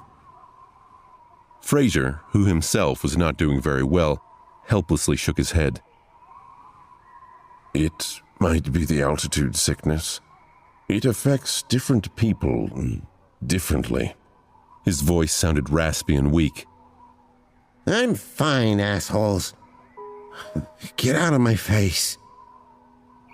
Benny could barely form full sentences, but still insisted that he was all right. Gregor frowned, and then took most of the supplies Benny was supposed to carry before adding them to his own load. After hesitating a little, he gave some to Sonny, too. Did anything happen while we were asleep? Sonny stared at him for a few seconds. The monster ate the dead. The young soldier's frown deepened. How do you know? I heard it. Gregor moved to the edge and looked down, trying to make out the distant stone platform. After a minute or so, he clenched his jaw, showing signs of uncertainty for the first time. Then we'll have to move faster. If the creature is finished with all the bodies, it will come for us next. We need to find that old path before nightfall. Frightened and dejected, they set out again and continued to climb. Sonny was slowly dying under the weight of the added load. Thankfully, Benny and Fraser had already drunk most of the water, lightening it a little. This is hell, he thought. They climbed higher and higher and higher The sun was climbing with them, slowly approaching the zenith. There was no talking, no laughing, only strained breathing. Each of the 4 survivors was concentrated on their own steps and footing. Benny continued to fall farther and farther behind. His strength was abandoning him. Suddenly, a frantic, desperate scream broke the silence, echoing off the mountain. Sonny turned around, but he only had time to see a panic-stricken face. Benny fell backward, his foot slipping on an ice-covered rock. He hit the ground with a hard thud, but his body didn't stop. Instead, he rolled down the steep rock face, his arms scrambling wildly, trying to grab onto something. But it was too late. Frozen in place and powerless, they could only watch as his body tumbled down the slope, leaving bloody streaks on the rocks. With each second, Benny looked less like a man and more like a rag doll. Benny continued to tumble down and down.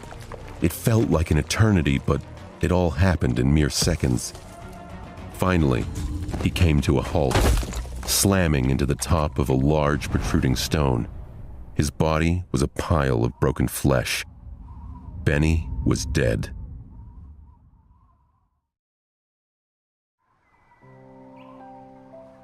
Sonny, Fraser, and Gregor stood motionless, looking down in uneasy silence. What happened to Benny didn't come as a shock, but it was still a hard thing to digest. An ominous feeling settled in their hearts.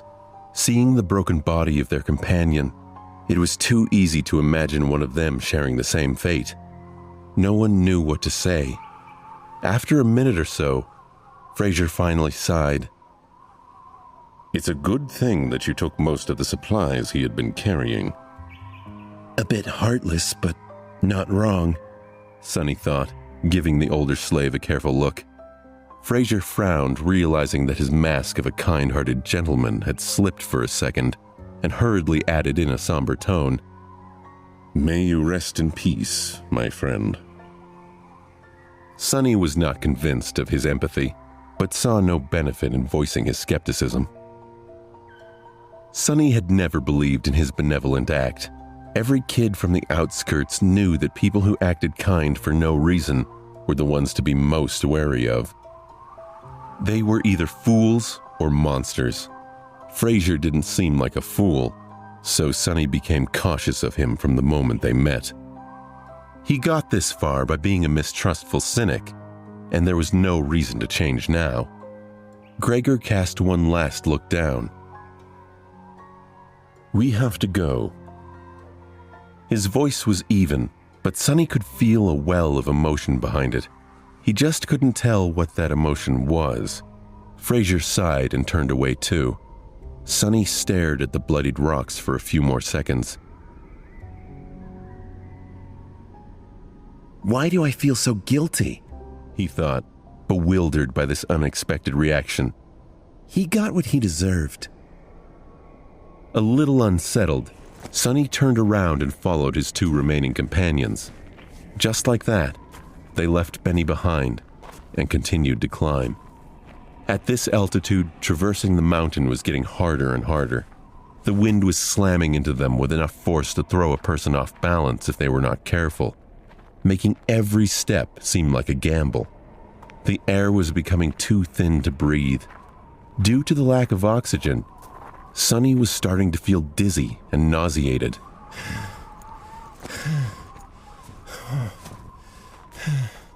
It was as though they were all slowly suffocating.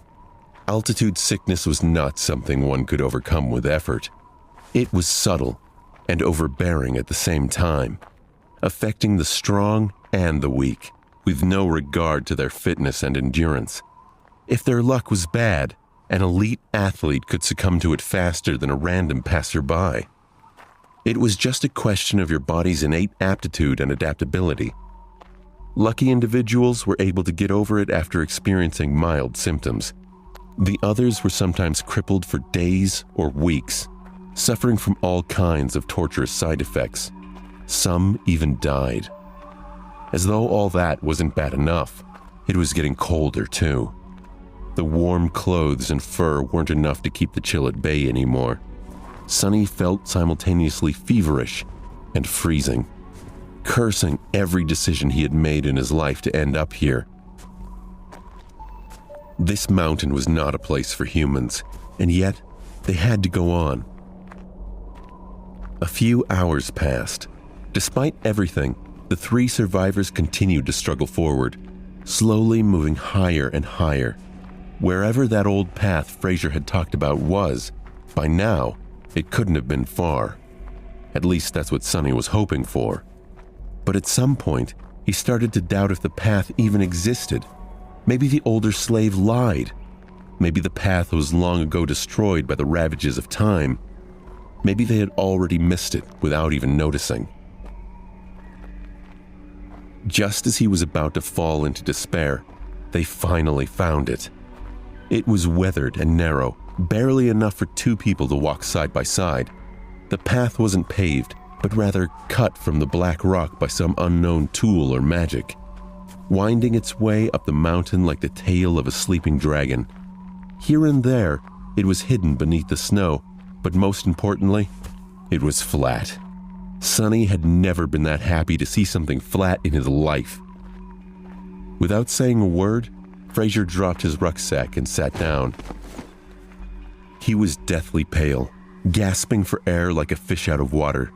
Despite that, there was a slight grin on his face. Told you. Gregor gave him a nod and looked around. A few seconds later, he turned back to the triumphant slave. Stand up. It's not time to rest yet. Fraser blinked a few times, then glanced at him with pleading eyes. Just give me a few minutes. The young soldier was going to retort, but Sonny suddenly put a hand on his shoulder. Gregor turned to face him. What is it? Sonny gestured down, back the way they came. It's gone. Gregor shook his head in confusion. What is gone? A hint of frustration rose in Sonny's voice. Benny's body. It's gone. Fraser and Gregor seemed to have grasped the situation. Simultaneously, they moved to the edge of the stone path and looked down, trying to spot the place where Benny had met his end. Indeed, the splattering of blood could still be seen on the jagged rocks, but the corpse itself was nowhere to be found. Fraser flinched back and crawled as far away from the edge as he could. The young soldier also backed away, instinctively grabbing the handle of his sword. The three of them exchanged tense looks, clearly understanding the implication of Benny's disappearance. It's the monster, Fraser said, even paler than before. It's following us. Gregor gritted his teeth. You're right. And if it is that close, we will inevitably be forced to fight it soon. The idea of fighting the tyrant was as frightening as it was preposterous. He might as well have said that they will all be dead soon. The truth of it was painfully clear to both Sonny. But the older slave, surprisingly, did not look panicked. Instead, he lowered his gaze and quietly said, Not necessarily. Gregor and Sonny turned to him, all ears. The young soldier raised an eyebrow. Explain. Fraser sighed. The beast had traced us this far in just a day. That means that there are two most probable possibilities. Either it is smart enough to realize where we are going, or it is following the scent of blood. After a bit of thinking, Gregor nodded, agreeing with this logic. The older slave smiled slightly and continued. Whether it is one or the other, we can throw him off our trail and buy some time. Gregor's brows knit together. How do we do that? Despite the urgency in Gregor's voice, Fraser hesitated and remained silent. Gregor deepened his voice to sound more authoritative. Why are you not answering? Speak. The older slave sighed again and slowly, as though against his will, answered. Sonny had been waiting for this moment for a while now. We'll just have to make the boy bleed. Drag him down the path, then leave him there as bait and go up instead. His sacrifice will save our lives. Sonny winced. And there it is. If Sonny wasn't mad, and scared witless, of course, he would have smiled. His judgment, it seems, was eerily on point.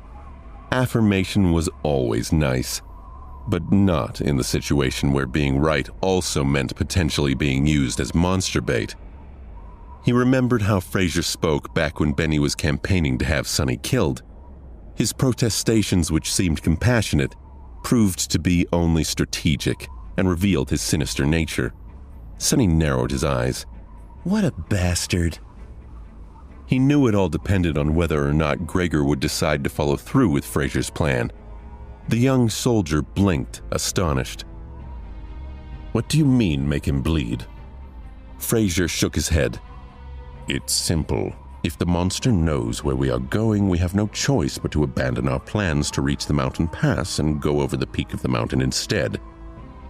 If the monster is following the scent of blood, we have to use one of us as bait to mislead it. Frazier paused, waiting for Gregor's agreement, but the young soldier continued staring. Frazier did his best to tamp down the growing frustration and sound erudite. Only by leaving a bleeding man further down the path can we reliably avoid the pursuit, no matter how it is tracking us. Gregor stood motionless, his eyes jumping between Frazier and Sonny. After a few seconds, he asked, "How can you bring yourself to propose something so vile?" The older slave masterfully pretended to look aggrieved and somber. "Of course, it pains me. But if we do nothing, all three of us will die. This way, at least the boy's death will save 2 lives. The gods will reward him for his sacrifice."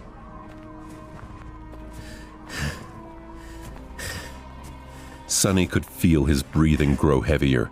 This was the end for him. If Frazier tried to take him in a fight, Sonny stood some chance. But if both his companions turned on him, he was doomed. He tried to say something, tried to protest Frazier's plan, but his mouth was dry. Sonny couldn't find the words to argue against the wicked plot. He could think of any evidence that these men should sacrifice themselves for him, because the truth was, Frazier was right.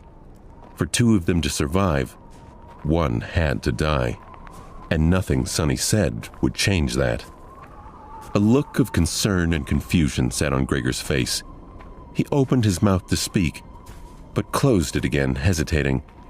The fact the young soldier wasn't protesting any longer could only mean one thing.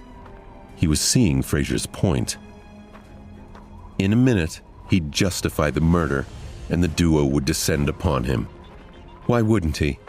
This man wasn't some noble hero, not really. Gregor had been fine escorting slaves. Why should he care if Sonny lives or dies? Sonny sunk his feet into the snow and found firm grounding. He balled his fists up at his side. If they were going to kill him, he was going down fighting.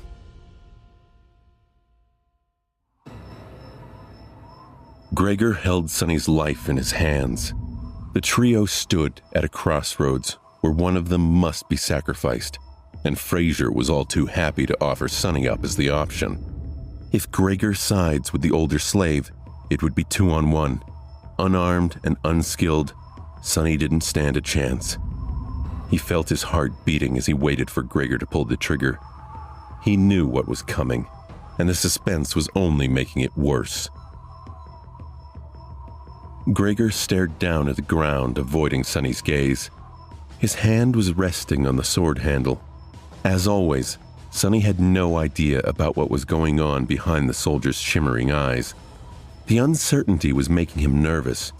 His muscles were coiled, and he felt like a snake ready to spring when given the signal.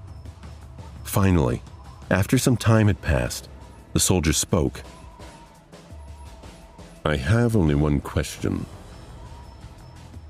Both Sonny and Gregor were quick to answer. Yes? Yes? Gregor's grip on the handle tightened. You said that one of us must be sacrificed to save the other two. Why him? From what I see, you are far closer to the grave. Sonny thought, Great question. I was just about to ask myself. A wave of relief broke in Sonny's chest. He let out a breath he didn't know he was holding. He wasn't drawing dead. There was actually a chance the soldier may side with him. Sonny turned to the older slave, trying very hard to suppress a mocking grin. But to his dismay, Fraser had an answer ready. Before the first attack, he was already bleeding because of your commanding officer's whip.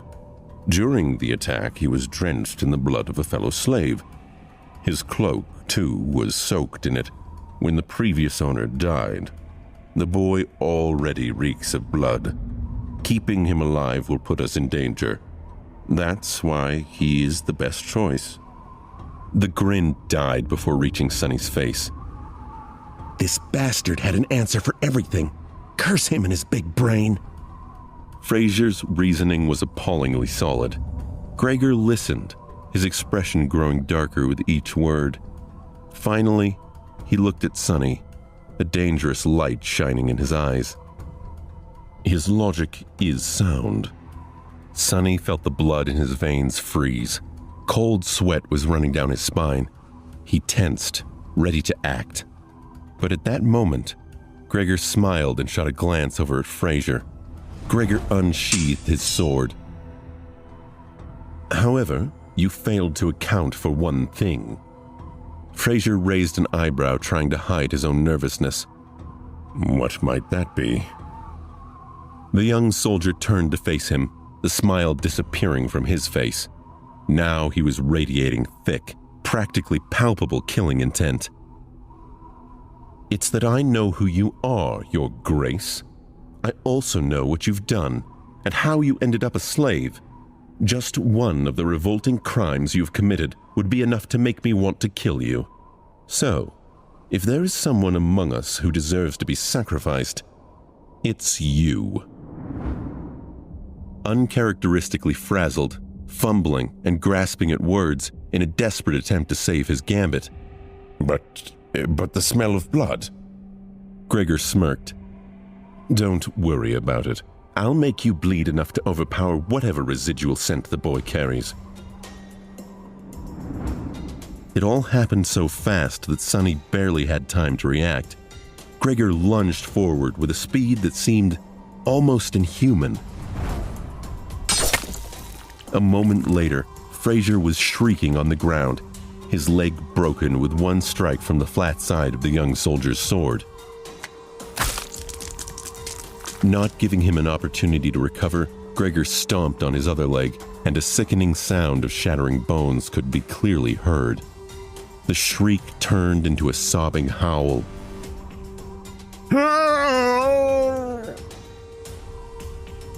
Just like that, Fraser was done for. The brutality of Gregor's actions was in such stark contrast with his usually graceful demeanor that Sonny felt paralyzed in shock.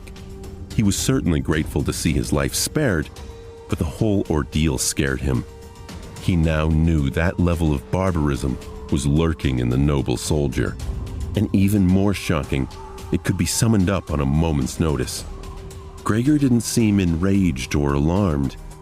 In fact, the soldier gave Sonny a calm look and kept his tone soft and placid. Wait for me here. Then he grabbed the older slave and dragged him down the path. Fraser, mortally wounded but clinging to his last shreds of life, writhed in pain. He screamed and cried as Gregor pulled him away. Eventually, the two disappeared behind a rock outcropping. After a few minutes, terrible screams could be heard echoing through the wind.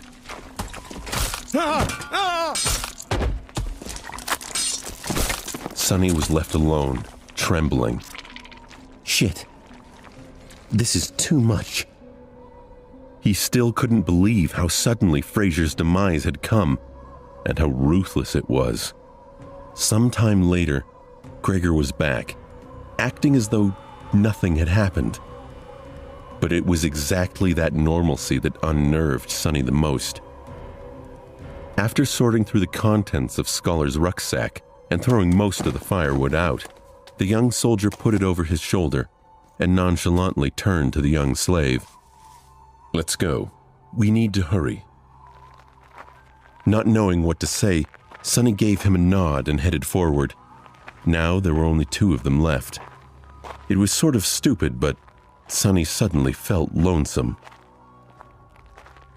Walking on the stone path was much easier than scaling the mountain wall. He even had time for unnecessary thoughts. A strange feeling of melancholy descended on Sonny. Somehow, he began to feel that the end of this nightmare, whatever it might be, was not far off now. They walked in silence for some time before Gregor spoke. "Don't feel guilty about what happened. It's not your fault. The decision was mine and mine alone." The soldier was a few steps ahead, so Sonny couldn't see his face. Gregor didn't bother to turn back. "Besides, if you knew this man's sins... Actually, it's better that you don't. Just trust me when I say that killing him was an act of justice." Sonny bit his lip and thought, I wonder which one of us feels guilty.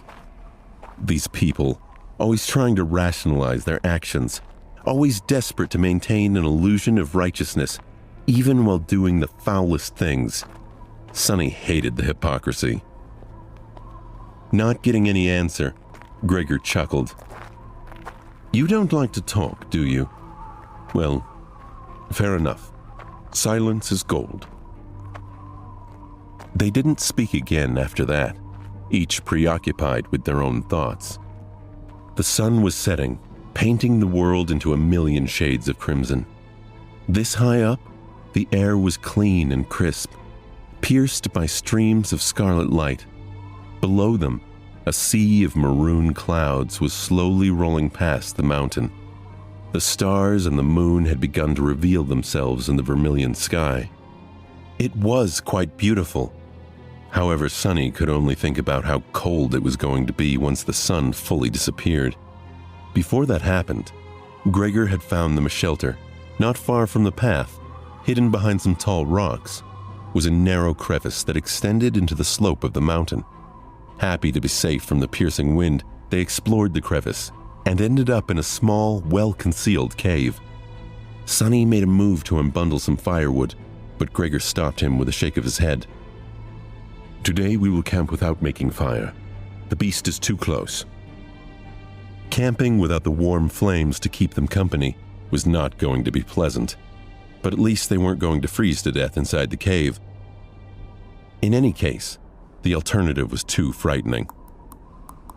Sonny sat down and put his back against the cave's wall. Gregor settled opposite of him, looking downcast and thoughtful.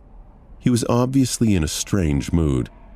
If nothing else, it was apparent from the fact that today, for the first time, the young soldier had failed to care for his sword after making camp. Soon, the sun was gone, and their small cave became completely dark. Sonny, of course, could see perfectly well. Hero, on the other hand, was now completely blind. In the darkness, his handsome face looked noble and, for some reason, sorrowful. Sonny studied it, not willing to fall asleep. After a while, Gregor suddenly spoke in a quiet voice. "You know, it's strange. Usually I can feel someone's presence, even in absolute darkness. But with you, there's nothing. It's like you are just one of the shadows." With only silence to answer him, he smiled. "Are you asleep?" The question echoed in the darkness. Sonny, who had never spoken with Gregor unless there was an urgent need to, and even then only using a few words at best, felt like there was a strange intimacy between them now. That's why he decided to talk. Maybe the darkness gave him courage. He felt his heart beating loudly in his chest. After all he'd been through, it seemed in some ways this was the most nervous he'd been. But he didn't know why. The man lying in front of him was an enigma. He seemed like he could be sweet and gentle, and yet he was a slaver. He murdered Fraser in the blink of an eye. Now they were alone, and Sonny realized how few options he had. If he fell asleep, he'd be completely vulnerable, at Gregor's mercy. He had to know if he could trust him. Why do you want to know if I'm sleeping? Are you waiting for me to fall asleep before you kill me? Or will you do it in the morning?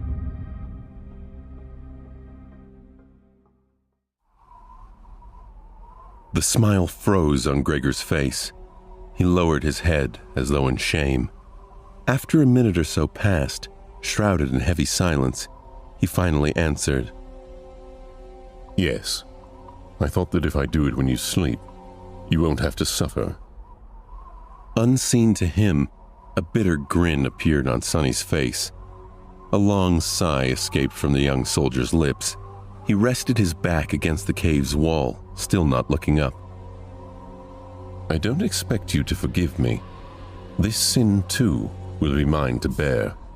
But please, if you can, find it in your heart to understand. If things were different, I would have gladly faced that monster to let you escape. But my life does not belong to me alone. There is a duty I am sworn to fulfill. Until it's done, I cannot allow myself to die. Sonny laughed. You people, look at you, planning to kill me and still insist on having a good excuse? How very convenient. I hate hypocrites like you the most. Why don't you be honest for once? Don't give me that crap. Just say it.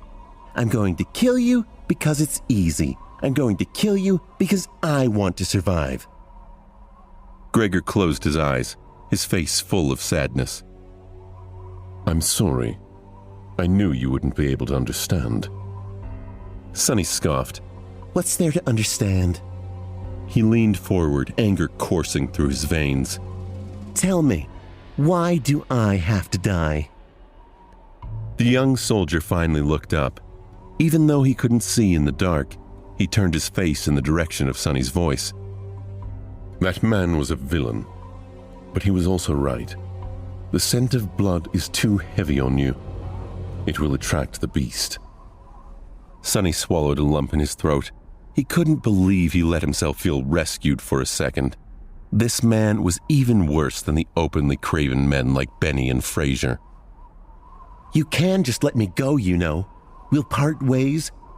After that, whether or not the monster finds me won't be your problem. Gregor shook his head. Dying in that creature's maw is too cruel a fate. It's better if I do it myself. You are my responsibility, after all. Sonny rolled his eyes. How noble of you. He leaned back, dejected. A long silence hung in the air for a beat. Eventually, Sonny raised his voice again. You know, when I just came here, I was ready to die. After all, in this whole world, 2 worlds actually, there's not a single soul who cares whether I live or die. When I'm gone, no one will be sad. No one will even remember that I existed. There was a forlorn look on his face. A moment later, however, it was gone, replaced by mirth. But then I changed my mind. Somewhere along the way, I decided to survive. I must survive, no matter what. Gregor gave him a thoughtful look. To live a life worth remembering. Sonny grinned. A dark gleam appeared in his eyes. No, to spite you all. The young soldier was silent for a few moments, then nodded, accepting this answer. He rose to his feet. Don't worry, I'll make it quick. Sonny scowled at him. Aren't you overly confident? What makes you think you'll be able to kill me? Maybe I'll kill you instead. Gregor shook his head. I doubt that. But in the next second, he staggered and fell on one knee. The young man's face turned deathly pale, and with a pained groan, he suddenly vomited blood.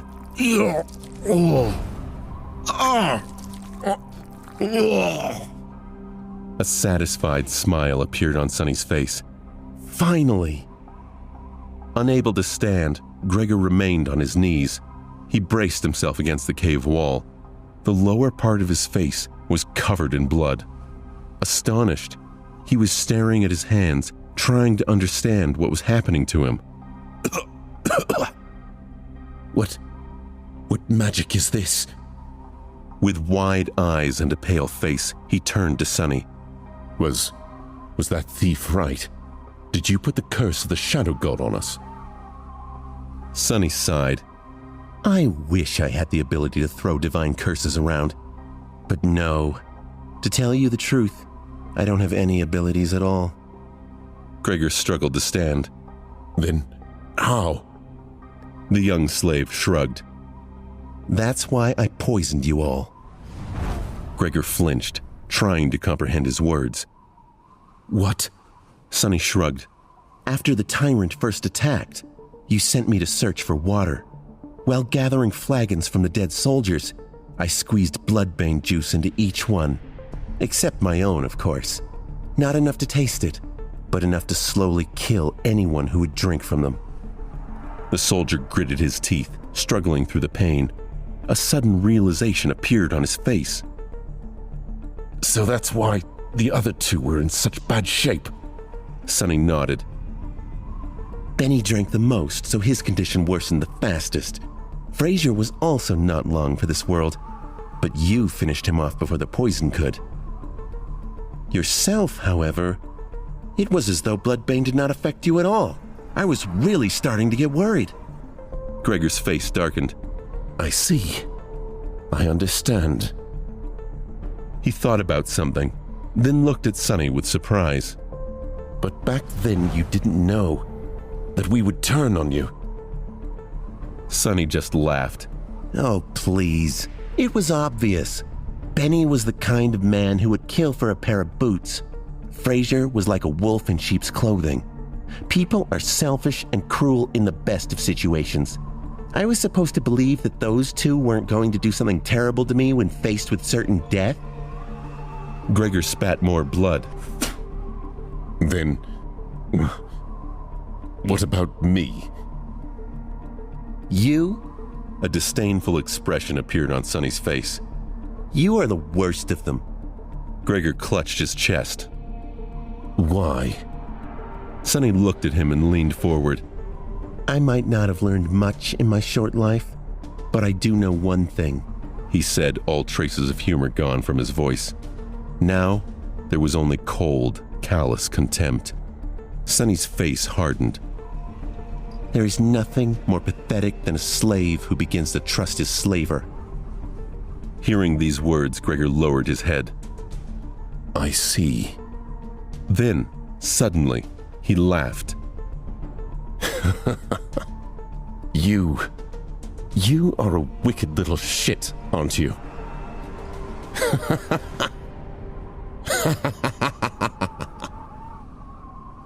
Sonny chuckled.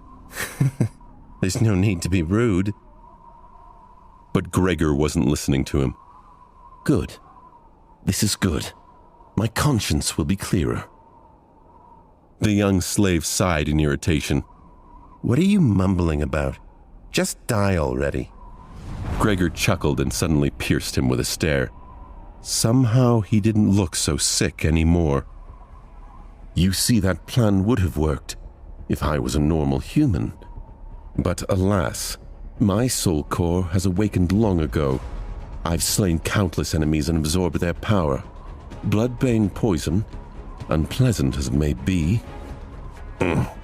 can never kill me. Sonny's eyes went wide.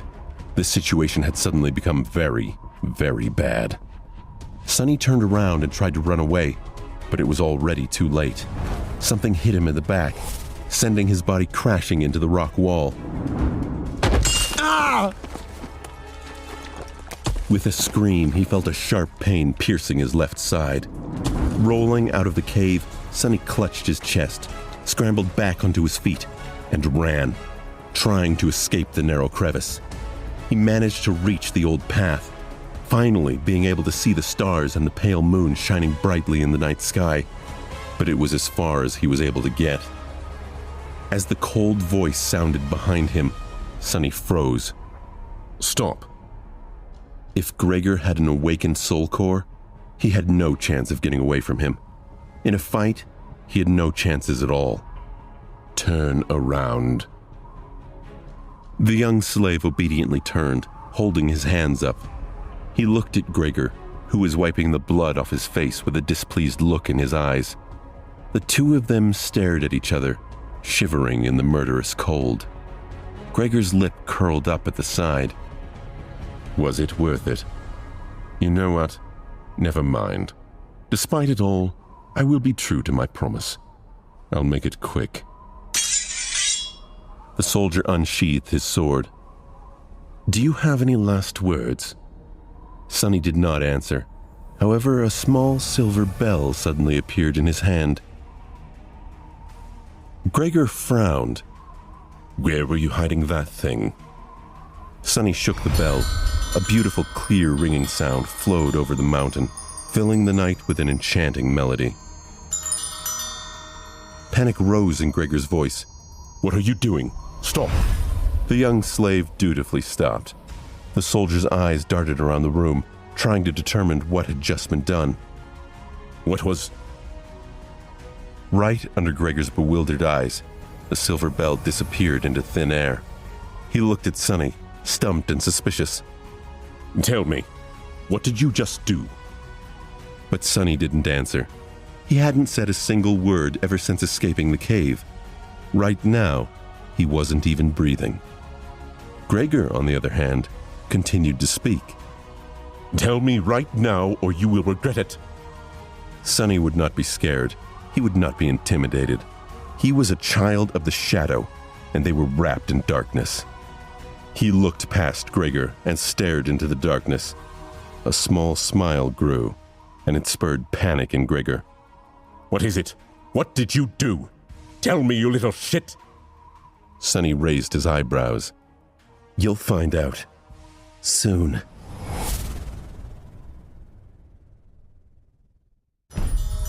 Sonny had no choice but to resort to one last desperate gamble.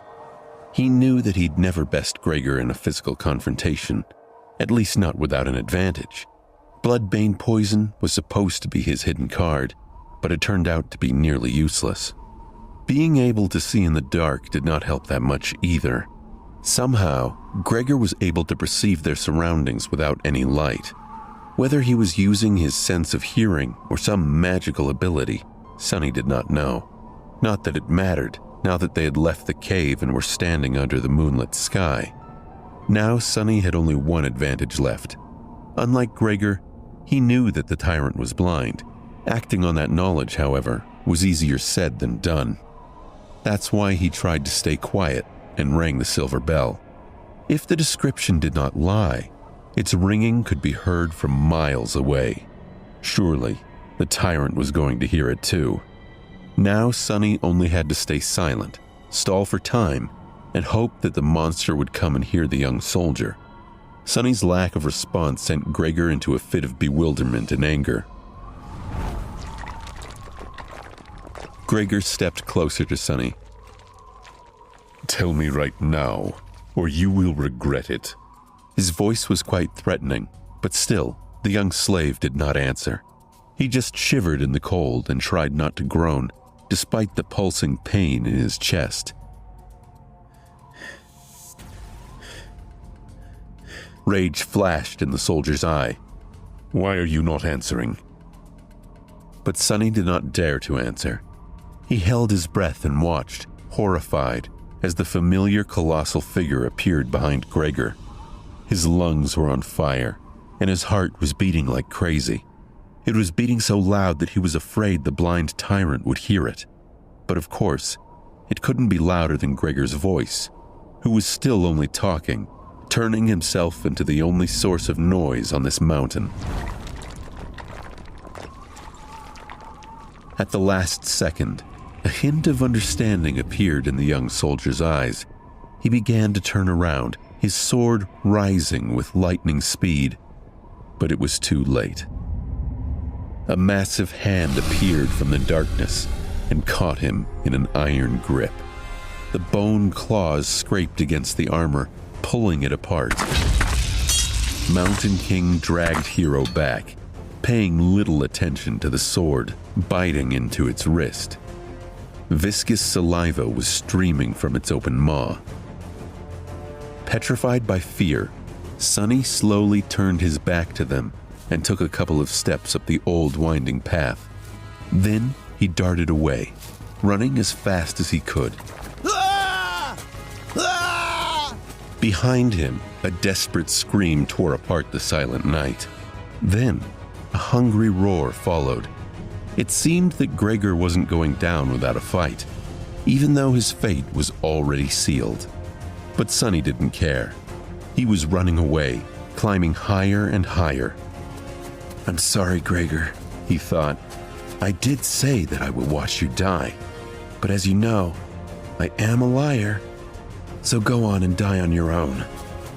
Sonny looked at the tableau ahead of him.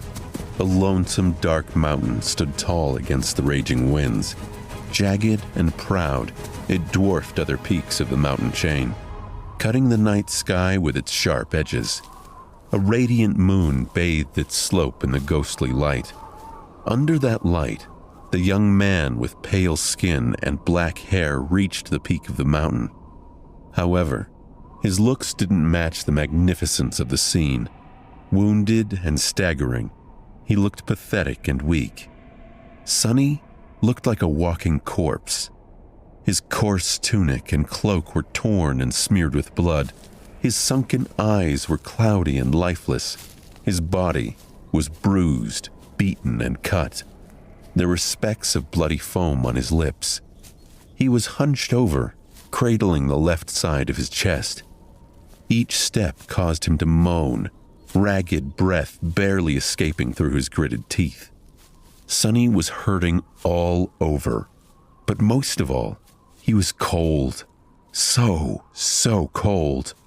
He just wanted to lie down in the snow and fall asleep, but doing so would be certain death. If the temperature didn't kill him, the tyrant would. He used this time to put as much time between himself and that thing as possible. Sonny continued walking, hoping that the nightmare might end if he reaches the peak. Step, another step. Finally, he had made it. At the highest point of the mountain, a vast expanse of flat rock was covered with snow. In the center of it, illuminated by moonlight, stood a magnificent temple. Its colossal columns and walls were cut from black marble, with exquisite reliefs decorating the Stygian pediment and broad frieze. Beautiful and awesome, it looked like a palace of a dark god. At least it did once. Now, the temple was in ruins. Fractures and cracks marred the black stones, and parts of the roof had collapsed, letting in ice and snow. Its tall gates were broken, as if smashed into pieces by the hand of a giant. Still, Sonny was satisfied. "Found you." His voice was hoarse. Gathering the last of his strength, the young slave slowly limped in the direction of the ruined temple. His thoughts were muddled and confused. "See this, Gregor?" he thought, forgetting for a second that the soldier was already dead. "I've made it. You were strong and ruthless, and I was weak and timid. Yet now you are a corpse, and I am still alive. Isn't it funny?" He stumbled and groaned, feeling the edges of his broken ribs cutting deeper into his lungs. Blood was dripping from his mouth. Dead or not, Gregor had gotten him good with that single strike. A laugh escaped Sonny's lips. "The outcome was predictable. What did any of them know about being ruthless? Poor fools. In my world, people had thousands of years to turn cruelty into art. And as someone on the receiving end of all that cruelty, don't you think I would know more about being vicious than anyone ever could? He was getting closer to the temple. Truth be told, they never stood a chance. Wait, what was I thinking about? A moment later, he had already forgotten. There was only pain, the dark temple, and the overpowering desire to sleep. Don't fall for it. It's just hypothermia. If you fall asleep, you'll die. Finally, Sonny reached the steps of the Black Temple. He started to climb them, not noticing thousands of bones that were scattered around. These bones once belonged to humans and monsters. All of them were killed by the invisible guardians still lingering around the temple. As Sonny was climbing the steps, one of the shapeless guardians approached him. It was ready to snuff out the spark of life that was burning weakly in the defiler's chest, but then stopped, sensing a faint, strangely familiar scent coming from his soul. The scent of divinity. Sorrowful and lonesome, the guardian moved aside, letting Sonny pass. Oblivious, he entered the temple. Sonny found himself in a grandiose hall. Moonlight cascaded through the holes in the partially collapsed roof. Deep shadows surrounded these circles of silver light, not daring to touch them. The floor was covered in snow and ice. At the far end of the hall, a large altar was cut from a single piece of black marble. It was the only thing inside the temple untouched by snow. Forgetting why he came here, Sonny headed for the altar. He just wanted sleep.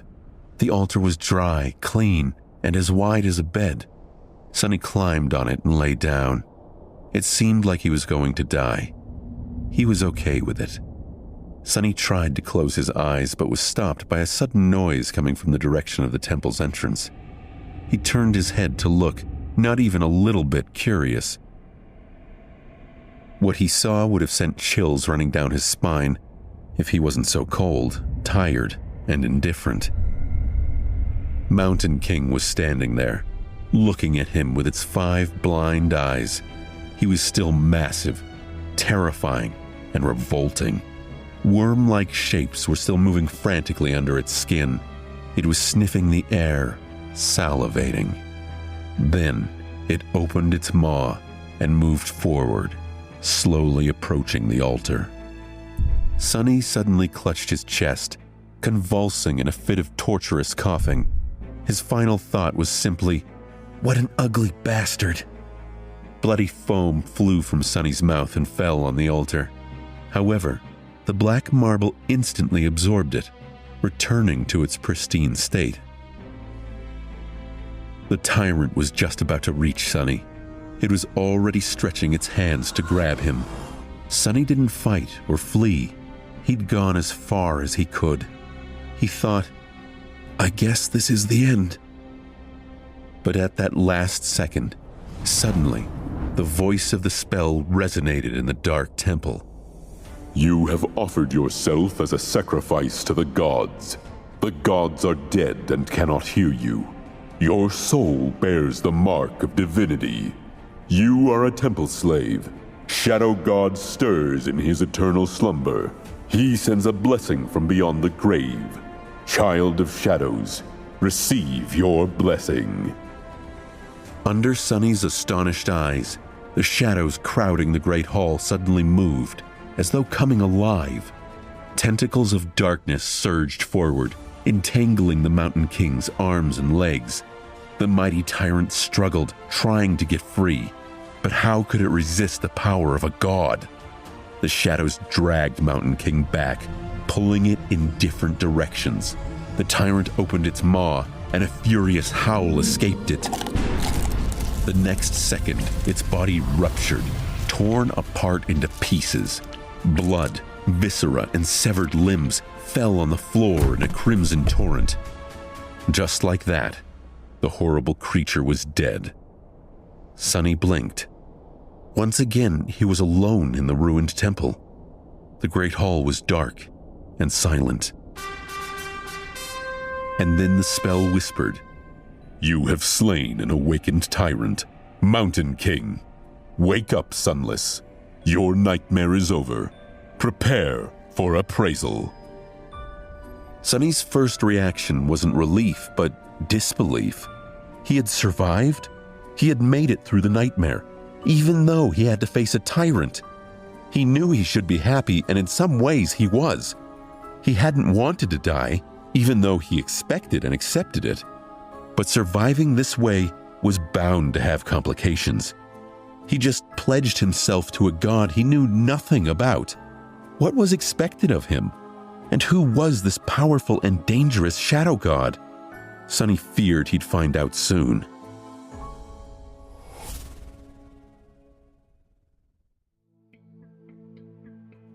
The voice of the spell echoed in Sunny's ears. Prepare for appraisal. Sunny found himself in a space between dream and reality.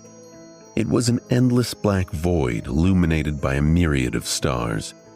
Between those stars, countless strings of silver light were woven into a beautiful and inconceivably complex net, forming various nexuses and constellations. It was truly breathtaking. Somehow, Sunny understood that he was seeing the inner workings of the nightmare spell. He also couldn't help but think that it looked a lot like the celestial equivalent of a neural network. Did that mean the spell was alive? What did it want from him? How was it going to appraise him? And what would it mean if the spell was still unsatisfied? His questions were endless, and for decades, people had been speculating about the source and nature of the nightmare spell. The best answer they had come up with was that there was no way to know. The spell was neither alive nor dead, neither sentient nor mindless. It was more of a function than a creature. But Sunny was in no mood to ponder philosophical questions. He was eagerly awaiting his boon. That was the promise of surviving the first nightmare. Every awakened is granted something, and Sunny was long overdue to receive some help from life. The spell was still appraising his performance. However, the first reward seemed unrelated to the challenge Sunny had faced. You have received a memory, Puppeteer's Shroud. Sunny felt incredibly elated. Yes! Memories were useful items that dreamers could summon in times of need. This Puppeteer's Shroud apparently belonged to the Mountain King, and by slaying the beast, Sunny had taken ownership of the item. Sunny was almost ready to do a happy dance. The Mountain King was a high-ranking monster, an awakened tyrant by Sunny's estimation. Therefore, Sunny could conclude the creature's memory was also of awakened rank. Getting a strong tool like that was a stroke of incredible luck for Sunny. He'd now be well armed in any future nightmares. And he'd need any advantage he could get. The nightmare spell got increasingly difficult every time a dreamer was faced with a trial. Under the nightmare spell, memories, attributes, aspects, and even a dreamer's soul core were classified by 7 ranks of increasing power: dormant, awakened, ascended, transcendent, supreme, sacred, and divine.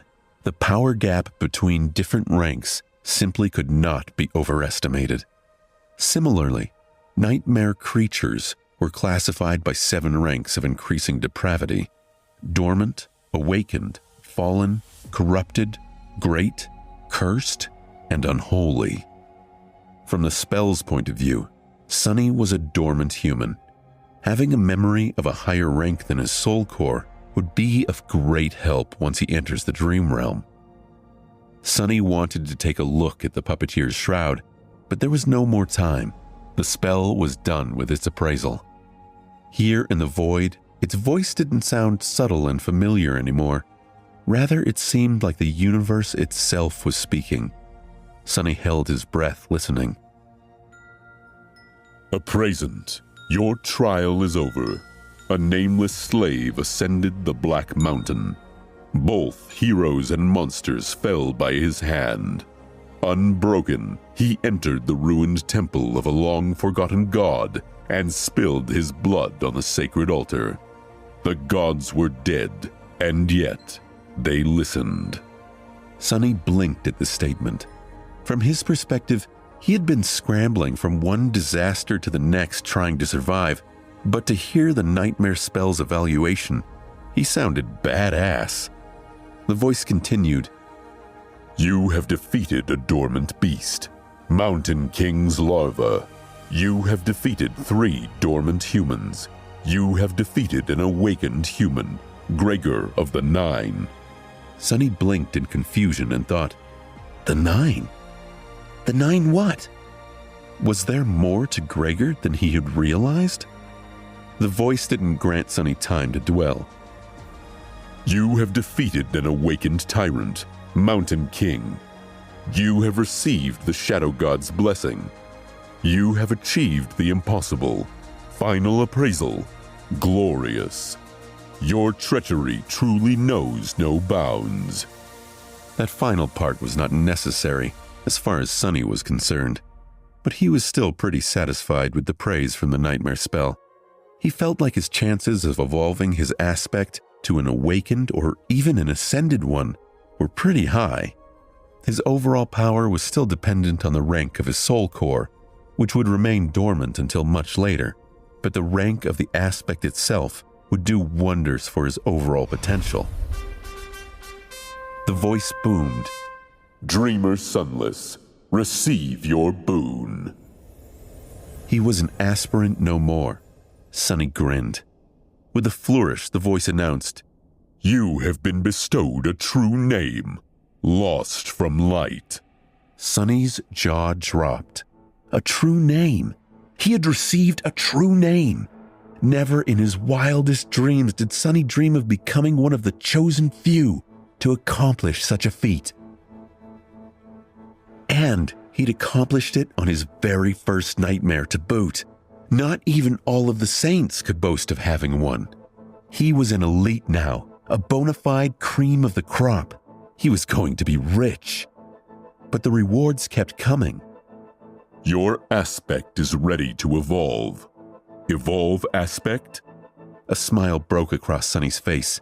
He couldn't believe the nightmare spell would even ask such a question. Of course he wanted to improve his aspect. Sonny crossed his fingers. Yes! There was a loud rumbling noise. Dormant aspect temple slave is evolving. New aspect acquired. Aspect rank, divine. Sonny fell over. Divine was the highest possible rank for an aspect.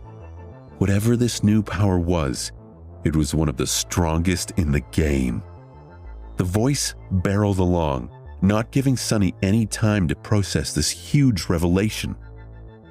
Aspect name, Shadow Slave. Sonny was standing on his knees, stupefied. The shock was so great that for a second there he lost all control over his limbs and fell. Divine! It said divine, right? He raised a trembling hand and rubbed his eyes, making sure that he was awake, or rather conscious, since technically he was still sleeping in the underground vault of the police station. Overwhelmed by all this terminology, Sonny silently summoned the runes and found the lines describing his aspect. Aspect, Shadow Slave. Aspect rank, divine. Aspect description. You are a miraculous shadow left behind by a dead god. As a divine shadow, you possess plenty of strange and wondrous powers. However, your existence is empty and lonesome. You mourn the passing of your former master and long to find a new one. Sonny took a deep breath. Sounds a little melancholy, but at least I'll have some real power for once in my life. He continued reading. Innate ability, Shadowbound. Ability description. Find a worthy master and let them know your true name. Once they recite it out loud, you will be bound to their will, unable to disobey any command. It is improper for a shadow, let alone a divine one, to walk around without a master. That was A lot to digest. First of all, Sonny felt his heart beating faster. He heard it right. All the suffering and horror he had experienced in the first nightmare paid off in the end. A divine aspect. He had received a divine aspect. Anything above awakened was rare and immensely valuable. People with ascended aspects were uncommon enough to be fought over by various factions. The factions themselves were built around singular powerhouses with transcendent or supreme aspects, and he had never, ever heard of anyone acquiring a divine one. Never. Anything with the divine prefix was so hard to find that it mostly lived in the realm of myths and legends. After all, the human race had not reached that high yet. It was only slightly more than a decade since humans managed to finally conquer the third nightmare and receive the ability to evolve their cores to transcendent rank. As transcendents, or saints as they were called in the real world, powerful awakened ruled over the dream realm. But even they did not dare to face nightmare creatures of higher ranks. Everyone knew that theoretically, you could have a memory, echo, or aspect of supreme, sacred, or divine rank. But to Sonny's knowledge, no one had ever earned one. Until now. Sonny grinned, driven half mad by joy and arrogance. However, his jubilation was a little muddied. After all, there was that weird innate ability. Of course, he had no intention of becoming someone's magical slave with no free will of his own. To hell with that. All he had to do to avoid that fate was conceal his true name. No one except for him could see his status. That meant that Sonny just had to keep his mouth shut, and no one would know that he even had one. It meant giving up on all the benefits that someone who was bestowed a true name after the first nightmare was entitled to. But none of those benefits were worth his freedom.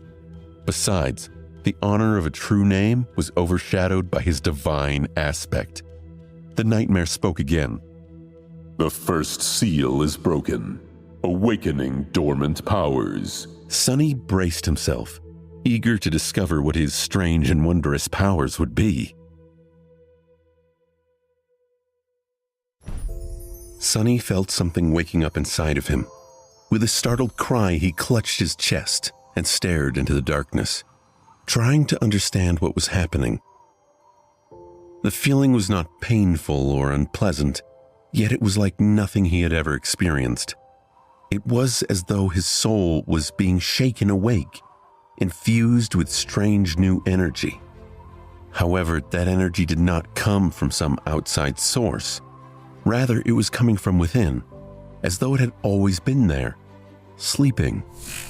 The energy filled every fiber of his being. Sonny felt his emotions becoming clearer and sharper. Then, his body began to change too. He felt as though a miniature star was burning in the center of his chest. Waves of heat were radiating from it, slowly reaching his stomach and shoulders, then his arms and legs, then his hands and feet. Under the heat, his bones, muscles, organs, and blood vessels were being rebuilt and revitalized. He felt his muscles burn and tingle as they grew. His lungs took a deep, sharp breath of air. His eyesight sharpened. Sonny felt like he was being reborn. He was becoming stronger, faster, healthier. It was euphoric. With each second, his transformation was becoming more profound. New confidence settled in Sonny's heart. He was not a weak, frail street kid anymore. He was not as vulnerable against anyone who would wish to bully him as he was in the past. With his powers awakened, and his will tempered by the horrors of the first nightmare, he was now someone you would not want to cross. After some time had passed, the star burning in his chest finally cooled down. The heat was replaced with a soothing coldness. That coldness washed over Sonny's body, taking away all the aches and discomforts that had accumulated there over the years. His new, large muscles relaxed.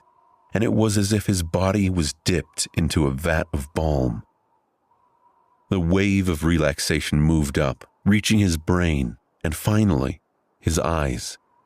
His vision strangely doubled. He could still see the void populated by an endless pattern of stars, but he could also see something different. A silent, calm, dark sea, illuminated by a lonely black sun. From his previous knowledge, Sonny knew that this was his so-called Sea of Soul, but he also knew that it was supposed to look quite different. For starters, it was supposed to be much more lively. The star above Sonny was a visual representation of his soul core. The soul core was a manifestation of a dreamer's soul, and it held a special energy called soul essence. Individuals had their own natural soul essence, but a soul core could also trap and absorb soul essence they accumulate during a nightmare. Based on all he'd ever heard, Sonny expected his soul core to be burning bright, filling the soul sea with a warm, blinding light. However, Sonny's soul was dark and lightless. Sonny frowned. That's strange. He took a look at the black sun. At a closer examination, the orb wasn't dark at all. Quite the opposite. It was transparent. It's just that with no other major source of light around, the star appeared to be as dark as its surroundings. Also, no one was supposed to be here except for him. It was his soul, after all. But Sonny had a nagging feeling that somewhere, just beyond the periphery of his vision, hidden in the darkness, shapeless forms were constantly moving. No matter how he turned his head, he couldn't catch a clear glimpse of them, and yet the feeling would not go away.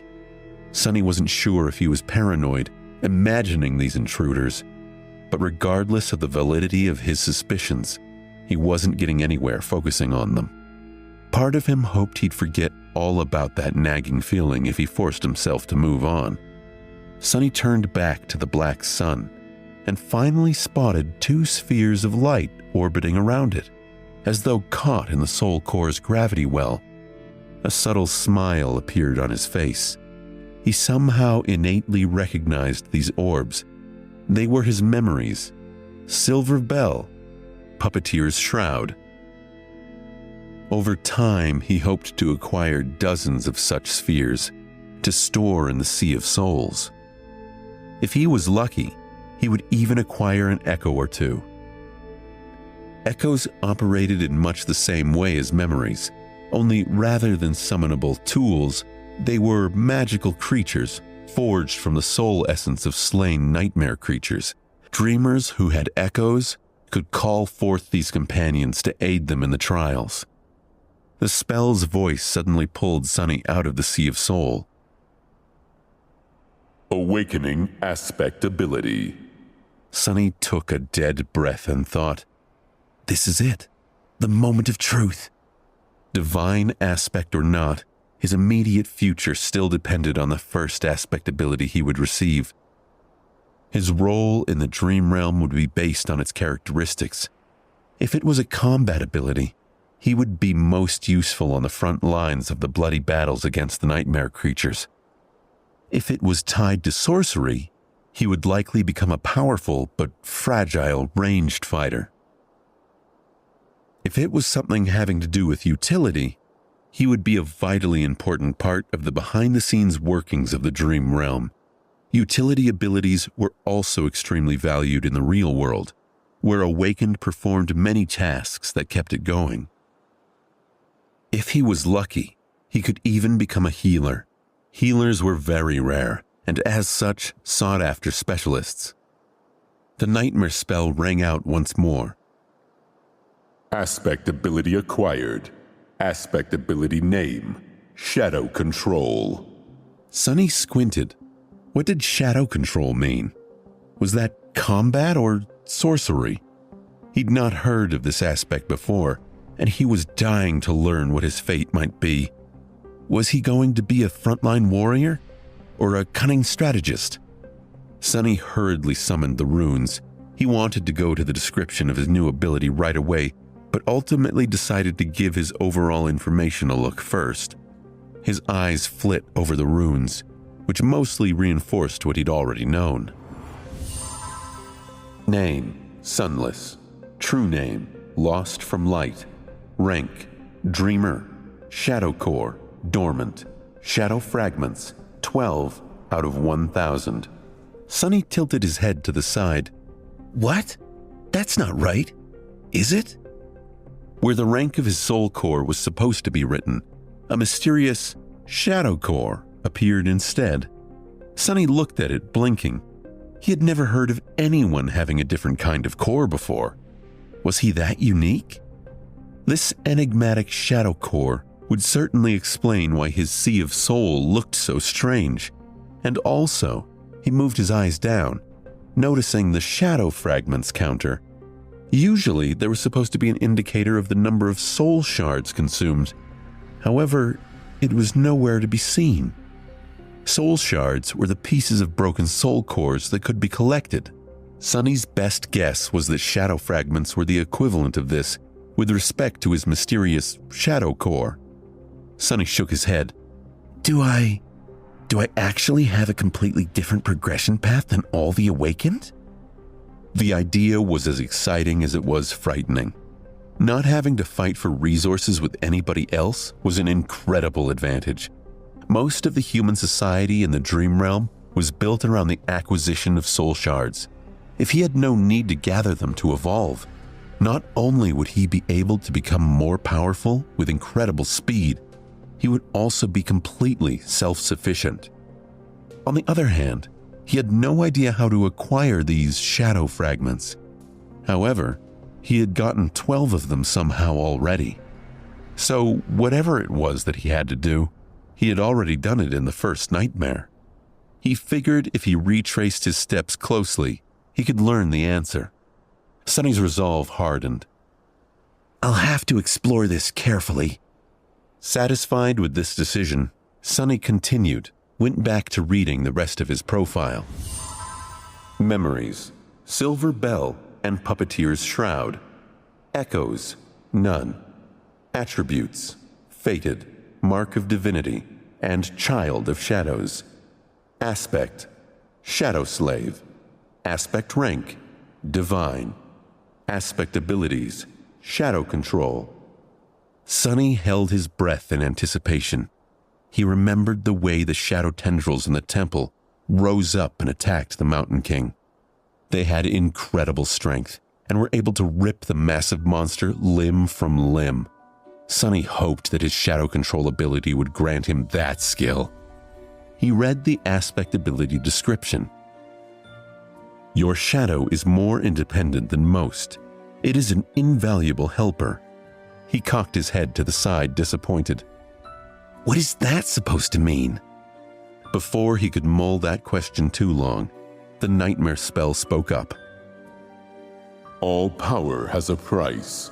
You have received a flaw. Sunny scoffed. Oh, come on. Like the risk of being enslaved isn't enough of a drawback already. A new set of runes appeared on his profile. Sunny read the runes, and his eyes widened in horror. Oh, no! No, no, no, no!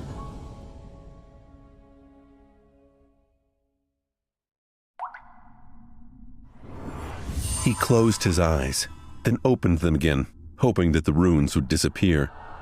No, please, no! But the runes were still there, shining slightly, as though mocking him. Flaw, clear conscience. Flaw description, you cannot lie. Sunny stared at these 3 simple words, feeling like there was a bottomless abyss opening right beneath his feet. The spell, which was usually very flowery and over the top with its descriptions, decided to be straight and on point this time. There were only 3 words. They left him no room to maneuver. Can't lie? I can't lie? Me? How am I supposed to survive if I can't lie? Sonny's very survival was predicated on his ability to deceive and outsmart other people. Even the spell itself congratulated him on his treachery. Without the ability to lie, he wouldn't be able to achieve anything. Not to mention, his heart suddenly felt as though it was about to stop. If he could only tell the truth, how was he supposed to hide his true name? Wouldn't anyone be able to turn him into an obedient slave by simply asking a couple of innocent questions? Shit! Sonny was about to scream and curse, but at that moment the spell spoke again. Wake up, lost from light. The black void spun and disappeared. Sonny opened his eyes. The armored ceiling of the police station's vault hung above him. No one would call its aesthetics beautiful, but to him, it was the most glorious sight. Only now did he realize how much he had missed the real world. It was safe and familiar. There were no monsters or slavers. Well, at least officially. There was no constant fear of torturous death. He was home. To his surprise, Sonny felt incredible. The cold that had crept deep into his bones during the nightmare was gone, taking with it all the pain that his wounded body had been enduring day after day. His feet and wrists were not in agony. His back had forgotten the bite of the whip. And he could even breathe without feeling the sharp edges of his broken ribs cutting deeper and deeper into his lungs. Sonny prodded his ribs to make sure. It seemed too good to be true. The sudden disappearance of pain, coupled with the new vitality that permeated his body, almost made Sonny cry. I really survived. He slowly looked down and then froze, breathless. On a cheap plastic chair placed beside his reinforced medical bed sat the most beautiful woman he had ever seen. She had short, raven black hair and icy blue eyes. Her flawless skin was smooth, supple, and as white as snow. Sonny had never met anyone quite as pale as he was.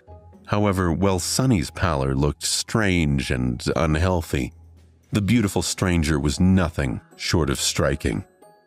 The woman seemed to be in her late 20s. She was wearing a dark blue uniform with silver epaulets and black leather boots. The jacket of her uniform was casually unbuttoned, revealing a black tank top beneath. Currently, she was stretching her arms above her head, clearly bored and sleepy. The gesture forced the thin fabric to tighten provocatively, accentuating her full breasts. Mesmerized, Sonny almost missed the fact that there was a shoulder insignia on the woman's left sleeve, with 3 stars on it. 3 stars, huh? He thought, distracted. 3 stars means an ascended. Huh. Yeah. Wait, an ascended? Before Sonny could fully digest the meaning of this word, he realized that the woman was staring at him, too. What are you looking at? She said, not a gram of humor in her voice. Sonny blinked a couple of times, embarrassed, and quickly came up with an excuse. Then he opened his mouth and answered, Your breasts. His words echoed through his own head as his eyes widened in absolute horror. He had not planned on saying those words out loud, but the moment he went to speak, they tumbled right out. A wave of terror suddenly drowned his mind. The woman slowly smiled with a dangerous gleam in her eyes. Then, without any warning, she moved her hand and slapped Sonny across the face. Sonny's head snapped to the side with the force of her blow. If it wasn't for the restraints holding him in place, he would have probably flown off the bed. For a moment, he even saw stars. But he supposed this would be considered getting off lightly. An ascended. The woman was an ascended. She could have torn his head clean off with a flick of a finger. Why did he have to offend someone so powerful of all people? Meanwhile, the woman crossed her arms. Are you properly awake now? Sonny held his numb cheek and carefully nodded. Good. Let me give you a piece of advice. Don't just say anything that comes to your mind, especially to girls. It's not like you haven't seen a girl before, right? Say, thank you, I definitely will not, Sonny thought, but instead his mouth moved on its own and he said, I've seen plenty, but no one as beautiful as you. Then he flinched back, his face red as a lobster. The woman stared at him for a few seconds and then burst into laughter. I see you haven't met a lot of Awakened then. By Awakened standards, I'm below average. Sonny glanced at her with doubt. The woman shook her head. As your soul core develops, the body gets rid of all its imperfections, so it's hard to find an unattractive Awakened, especially among the stronger ones. Live long enough, and you might just become a flower boy yourself. Then she gave him a thorough look and added, Well, maybe. In any case, since you're awake, welcome back to the land of the living. Congratulations on surviving your first nightmare, Sleeper Sunless. Sleeper Sunless. That was how people would address him now, at least in the short span of days until the winter solstice. After that, he would either return from the dream realm as an Awakened or not return at all. It felt strange to have a title put before his name. In the past, Sonny was rarely ever addressed by name. People mostly called him things like boy, punk, brat, or hey you. But now, he even had a title, Sleeper Sunless. The official term was technically Dreamer, but people started using their own phrases and names for those inflicted by the nightmare spell. Carriers who had just finished their first nightmare were called Sleepers because of how they interacted with the spell. The Sleepers. Once his spirit enters the spell, his body would fall into slumber. That slumber would continue for days, weeks, or even months, however long it takes him to escape the dream realm. Hence the term Sleeper. It was said those working through the nightmare would sleep through anything. Once he escapes and becomes an Awakened, he would live his life normally during the day and return to the dream realm every time he falls asleep. The Awakened were called the same by the spell and humans. That word was also sometimes used as a general term for all carriers. Then, if he were to decide to enter a second nightmare and manage to survive, he would become an Ascended. People colloquially referred to them as Masters. Masters could enter and exit the dream realm as they wished. Some even chose to never go back at all. More than that, they traveled between the worlds physically, not just in spirit. And then, above Masters, there were Saints. Those who had conquered the third nightmare and earned the right to call themselves transcendent. They were as powerful as demigods and even more rare. Not only could they travel between the real world and the dream realm, but they could also take others with them. But coming back to Masters, the beautiful woman stood up and approached the reinforced medical bed. With practiced moves, she began to undo the restraint holding Sonny in place. I am Ascended Jet. You can call me Master Jet. These past 3 days I was on watch duty due to your nightmare. Right. Before I fell asleep, the policeman told me that an Awakened would arrive in a few hours to monitor my condition, to kill the nightmare creature if I died and let it through. Sonny was unwilling to open his mouth, terrified that all sorts of truths would come spilling out. But there were things he simply had to know. Master Jet, I have a question. Go on. Why would a master be put on watch duty? Isn't it below your pay grade? Jet gave him a dark look. You're smarter than you seem. Recently, there were a lot of gates opening in this sector. Most of the local Awakened are either wounded or occupied with the cleanup, or dead. It's always like that close to the winter solstice. She opened the final restraint and took a step back. Plus, there's not a lot of Awakened who, like me, directly work for the government. It's by far the least lucrative or glorious career one of us can choose. Would you abandon wealth and fame to work abysmal hours and risk your life? All for altruism and a sense of duty?" Sonny wanted to say something flattering. Instead, he looked Master Jet right in the eyes and smirked. "Of course not. I'm not an idiot. Damn this flaw. Damn." She stared at him with a humorless expression. Sonny thought that he was going to get slapped again. But instead, Jet smiled. "See, I was right. You really are smart."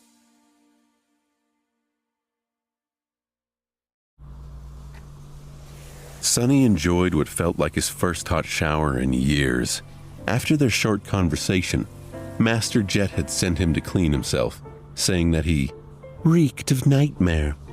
The unnatural slumber of the spell would slow down the body's metabolism, and the medical apparatus he had been strapped into was supposed to take care of the rest, but he was still asleep for 3 whole days. Even if only psychologically, the scent of bloodshed and despair lingered around him. I'm in heaven," Sonny thought, willing himself to temporarily forget about the looming disaster of the flaw and just enjoy the steam of the shower. He was alone in the police station's showers, relaxing under the streams of hot water. After a bit of time had passed, Sonny reluctantly turned the tap off and walked over to the towel rack. Coincidentally, he saw himself reflected in the mirror. The changes to his physique were subtle but noticeable. His pale skin seemed a little healthier, his muscles a bit more pronounced. He looked slender and lean instead of emaciated and frail, as he did before. There was a slight luster to his dark hair and a shine to his eyes. However, he was still rather short and still a bit slight. Not exactly a picture of masculine handsomeness, to say the least. "Flower boy, huh?" Sonny thought, full of bitterness. Then he suddenly froze, noticing something strange. As he was looking at himself in the mirror, the reflection of his shadow seemed to move. It was as though his shadow lowered its head and quietly face-palmed. Sonny quickly turned around, piercing the shadow with a nervous look. However, everything seemed normal. The shadow was doing exactly what it was supposed to do, mirroring his every motion. "I saw you move," he said, feeling a bit strange. "You just moved on your own, right?" Sonny glared at the shadow, which obediently glared back. "Did you move or not?" The shadow enthusiastically shook its head. What do you mean, no? You've just moved your head." The shadow seemed to think for a bit and then shrugged. Sonny was left with his mouth agape. "Your shadow is more independent than most. It is an invaluable helper." He muttered the words the spell had used to describe his aspect ability. But what exactly could his shadow do? He decided to experiment a little. "Hey, you. Tell me what you can do." The shadow was silent and motionless. "Right. It doesn't have vocal cords." As though that made any sense. Shadows were not supposed to have muscles either, and yet it knew how to move. Show me." No reaction. It seems the shadow was content pretending to be an ordinary lifeless blob of darkness. Sonny sighed. "I'm doing this wrong." Independent or not, the shadow was still part of him. It was a manifestation of his aspect ability. So instead of asking the shadow, he really should have been asking himself. "Not going to talk, are you?" Sonny closed his eyes and directed his perception within, exploring himself for the first time since returning to the real world. He felt the beating of his heart, the steady rising of his chest, the slight chill of the shower room. He heard droplets of water falling on the tiled floor, felt the movement of filtered air against his skin, and there, on the very verge of his consciousness, something new, a completely new sense. Sonny concentrated on it, and suddenly a whole other world opened to him. It was hard to describe with words, just like one would have trouble explaining how hearing feels or touch feels. It was as though he could communicate with vast forms that crowded around him and receive an understanding of both their own shape and the surrounding space, guided by the different degrees of pressure they exerted on his mind and each other. That understanding came naturally and instantaneously, like an instinct. These forms were shadows, and among them, one, not the largest one, but the deepest, didn't feel like an external entity. It was like a part of his soul. Once Sonny grasped the feeling of it, he could sense the shadow, just like he sensed his limbs. The only thing was that his limbs were made out of flesh, and the shadow was made from the absence of light. Sonny opened his eyes and looked at the shadow. Then, with a thought, he willed it to raise an arm. The shadow raised an arm. He willed it to sit, stand, turn around, kick. Then he willed it to change shape, turning into a circle, then a line, then a monster, and finally back to his own silhouette. The shadow was mercurial and fluid, like water. The only constant was its size. Ha! How about that? The shadow pouted, then reluctantly raised its thumbs. But how are you useful? He willed the shadow to strike the towel rack. It obediently moved and delivered a powerful kick. Of course, since it was just a shadow, its leg passed over the towels harmlessly, not even causing them to sway a little. Is that all you can do? In his mind, the image of shadow tentacles tearing the mighty tyrant into little pieces cracked and shattered mercilessly. It seemed he would not be competing with Shadow God anytime soon. How regretful. The shadow looked at him with disdain, then it shrugged and stopped moving altogether, clearly offended. Sonny sighed and took a towel off the rack. All right, I will explore that later. A few minutes after that, he was wearing a clean police-issued tracksuit and heading for the cafeteria. Master Jet was waiting for him at one of the tables, with 2 trays full of steaming synthetic food in front of her. Help yourself? Sonny glanced at the cheap gruel, which was not so different from the stuff he used to consume in the outskirts inside. Somehow he had expected his first meal after becoming a sleeper to be more lavish. Still, it was food. He sat down and began to wolf down the gruel ravenously. He was very, very hungry. In the process, his thoughts began to wander. Sonny stole a glance at Jet and wondered.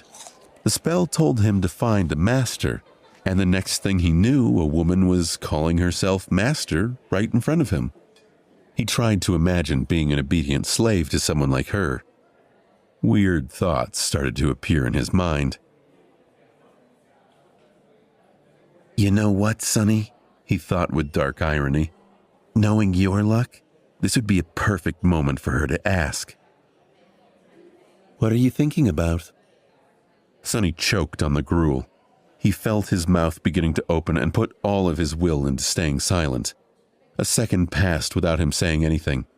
Then a weird pressure appeared in his mind, which soon turned into a blinding pain. He endured it for a couple more seconds before giving up. I was thinking that it would be a perfect moment for you to ask me about what I am thinking, he finally said. Jet gave him a weird look. All right. Are you almost finished with your food? Sonny nodded. Then I'll begin. As per protocol, I am obligated to inform you of a few things. It is mostly a formality. First of all, concerning your nightmare. She glanced at him and sighed. You are entitled to receive free psychological counseling. No matter what traumatic experience you have encountered, there is no shame in asking for help. Your mind is as important as your body. It's only right to keep it healthy. Are you interested? Sonny shook his head. Jet shrugged and continued. As you wish. You can also talk to me. Was it very hard? How could he answer? It was simultaneously much worse than I expected and exactly as bad as I expected. She nodded, satisfied with that explanation. That's a good attitude. I won't pry any farther. Us outskirt rats are way more resilient than people think. Sonny looked at her in surprise. Master Jet? You grew up in the outskirts? She grinned. What? You can't tell because of my exquisite manners and polished exterior? He blinked a couple of times, surprised. I couldn't tell at all. After thinking for a while, he added, Are there a lot of people like us among the awakened? Jet's smile disappeared. No, there's not. In fact, they can be counted on one hand. As expected, the odds were really stacked against people like them. That made the 3 stars on Jet's insignia even more exceptional. One day, I'll be a master too. If she can do it, why can't I? So, what happens now? What else are you obligated to tell me? Sonny had no idea what he was supposed to do after leaving the police station. The winter solstice was just several weeks away. Jet leaned back and answered, That's basically it. There are some additional hoops to jump through, mostly having to do with your family, but, well, I've read your files, so I know it doesn't apply. The only thing left is to decide how you will be preparing for your first journey into the dream realm. She looked at her communicator and grimaced. I must say your luck is exceptionally bad.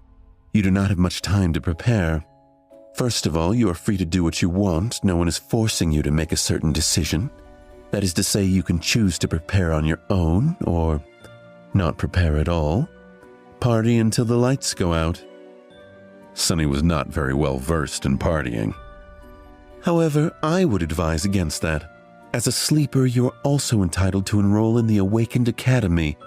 You'll be provided with food, lodging, and a wide choice of preparatory classes. This is late into the year. You won't be able to learn a lot, but it's better than nothing.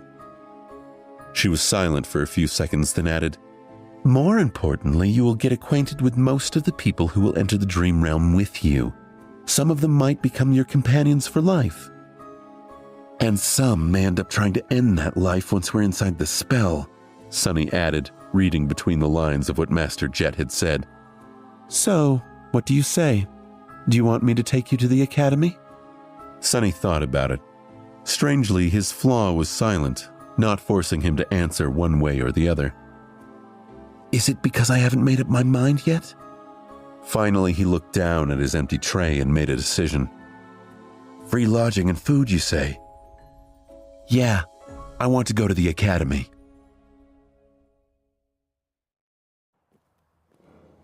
Sonny stood in front of the massive, seemingly indestructible red gates of the Awakened Academy. The academy looked like it was a city within a city, built like a fortress. It had a high wall made of hard alloy, a deep moat, and numerous large-caliber turrets, which were placed in certain positions to create a deadly air suppression dome. No nightmare creature, not even colossal titans, was supposed to be able to break through its defenses. It was a legendary place. Many of the most popular webtoons, youth dramas, and novels were set there, right behind that wall.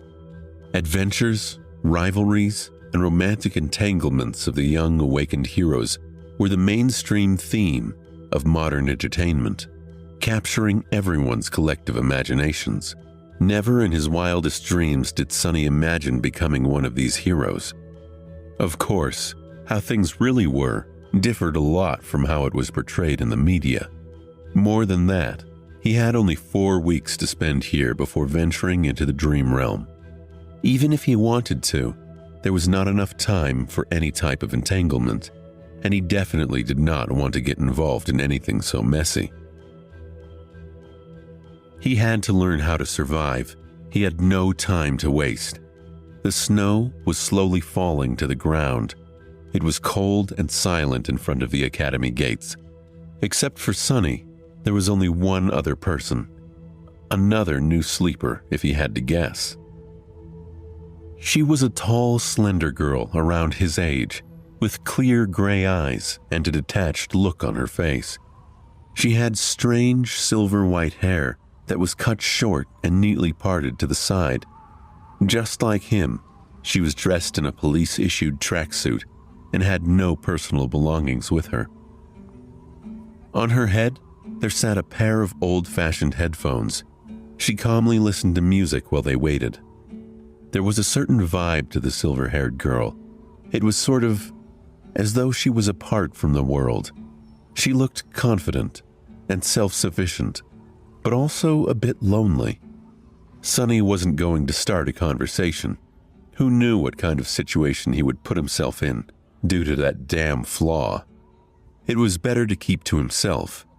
He glanced at the girl and sighed. I wonder what flaw she got saddled with. Finally, the gates began to open.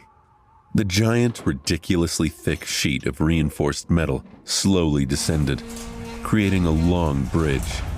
Sonny looked ahead with grim determination. Master Jet's parting words echoed in his mind. Barely an hour ago, Jet drove him through the city to the academy. Sonny didn't speak much during the drive. Instead, he occupied himself by looking at the sights of the city that were flying past the window. It was his first time sitting in a personal transport vehicle, a PTV. Most people in the city couldn't even dream about getting a license and purchasing a vehicle like that, having to instead make do with public transportation. He had ridden in the back of a police cruiser once or twice, but that was a very different experience. At some point, Master Jet looked at him and said, Since we both come from the outskirts, I'll give you 3 pieces of advice. Whether you listen to me or not is your business. Sonny turned his head, waiting. First, once you're registered in the academy, they'll offer you psychological counseling again. There will also be a valuable reward for sharing your experiences in the nightmare and the details of your appraisal. You'll be able to receive a soul shard, maybe even several of them. He frowned. Are you trying to convince me to visit a psychiatrist again? Jet shook her head. No, I'm telling you to refuse. Surprised, Sonny raised his eyebrows. Why? There was a pause before she answered. You're too green to understand, but out there in the dream realm, nightmare creatures are not the only danger. Once you grow powerful enough, humans will become an equal threat. The less they know about your aspect, the better. So that's how it is. The easiest way to defeat a powerful awakened is to use their flaw. That's why young fools in the academy are encouraged in various ways to share the details of their aspects. I'm not saying that the government will leak your information, but once 2 people know a secret, it's no longer a secret. And there's a lot of people working for the government. That, unfortunately, made a lot of sense. Thank you, Master Jet. She gave him a nod. Second, there will be a lot of courses to choose from. All types of combat training, deep dives into nightmare creature categories, and vulnerabilities, basics of various types of sorcery, artifact study, and so on. Sonny gulped. He was already agonizing about what weapon to train with. 4 weeks was not enough to master a weapon, but at least he would have a basic understanding of it. Disregard all of that. The only course you'll have time to attend is wilderness survival. He blinked. What? Jet glanced at him. It's different for city kids who learn all sorts of useful things in school and from their tutors. But we don't have that advantage, do we? What was the biggest threat to your life during the nightmare? Sonny thought about it. On the surface, the most dangerous thing he faced was the Tyrant, followed by Gregor, RO of the 9. But actually, what almost killed him in the end was the cold. Jet smiled. Smart. You only know how to survive in the city, but the dream realm is mostly made of wilderness. Do you know how to make a fire? How to procure food? How to find safe shelter? No. Fighting monsters is important, but it'll be useless if you die of hunger or exposure to the elements. Trust me, I've learned it the hard way. Sonny nodded, angry at himself. It was so obvious, yet he never even thought about these seemingly simple things. He was blinded by his past habits and experience. Human brains were like that. Once accustomed to a certain way of living, it was hard to see past the already familiar routines. It was lazy thinking at its worst. At that point, Master Jet had stopped the car and opened the door, getting out. Sunny followed her and was momentarily stunned, staring at the colossal metal gates in front of them. This was the famous Awakened Academy. After a few seconds, he shook off his amazement and turned to his senior. "This is as far as I go," she said, looking grimly at the walls of the academy. "I've already notified them. Someone will come fetch you in a while." There was something dark in the depths of her icy blue eyes. Sunny suddenly felt a cold feeling spreading through his body. "What's the third advice?" Master Jet glanced at him, then sighed. "Remember, no one can survive in the dream realm alone. That's not an option. In fact, try to go along with your peers, even if they don't treat you well. It might save your life." Then she smiled and patted him on the shoulder. "You've done well to survive until now. Make sure to keep yourself alive in the future, too." Then she got back into her PTV and drove off. Just like that, she was gone. The end of the metal bridge hit the special grooves in the ground and stopped moving after a set of loud clicks. Keep your flaw and aspect secret. Learn to survive in the wilderness and be nice to other sleepers.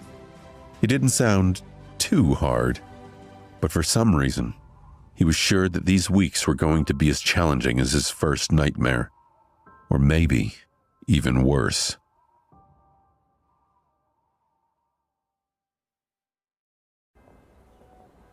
The sleeper part of the compound was relatively small and situated in the southern part of the academy, surrounded on all sides by training fields and parks. It was a low, modern building, constructed with reinforced materials. Like the majority of buildings in the academy, most of it was hidden below the ground, leaving only a couple of floors above it. With its white, pristine alloy walls and wide windows, it must have looked beautiful in the summer, contrasted against all the greenery around. Inside, the building was spacious and well lit.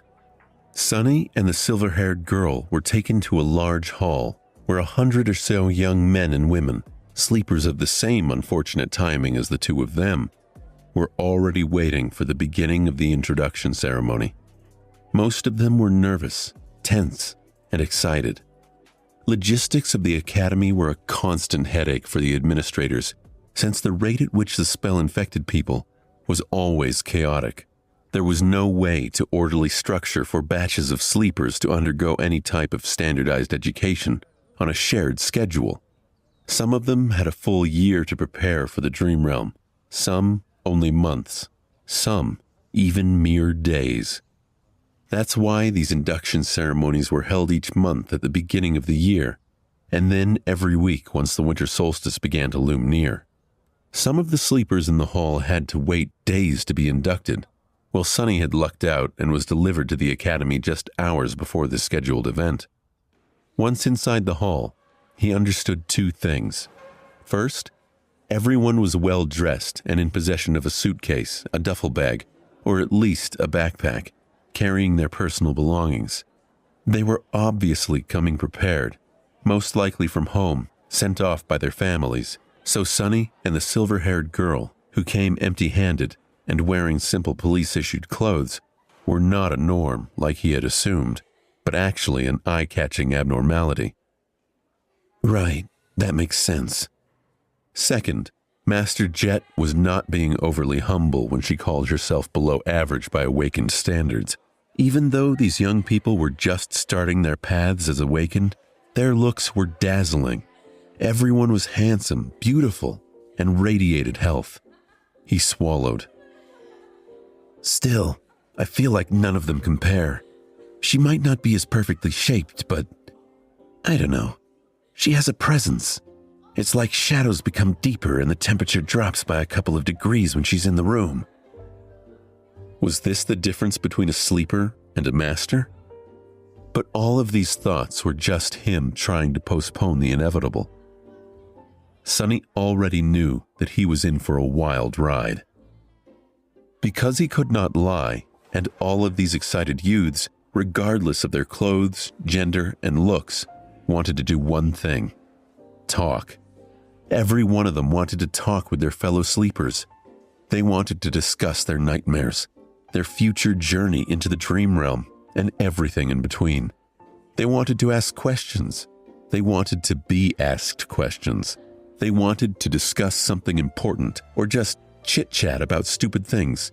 Everyone wanted to share. "This is a nightmare," Sonny moaned, disturbed and fearful. "I'm screwed." Then, with a bit of grim determination, he gritted his teeth and slowly exhaled. "Just think about it as a continuation of the trial. I survived the Black Mountain, so I can survive this too."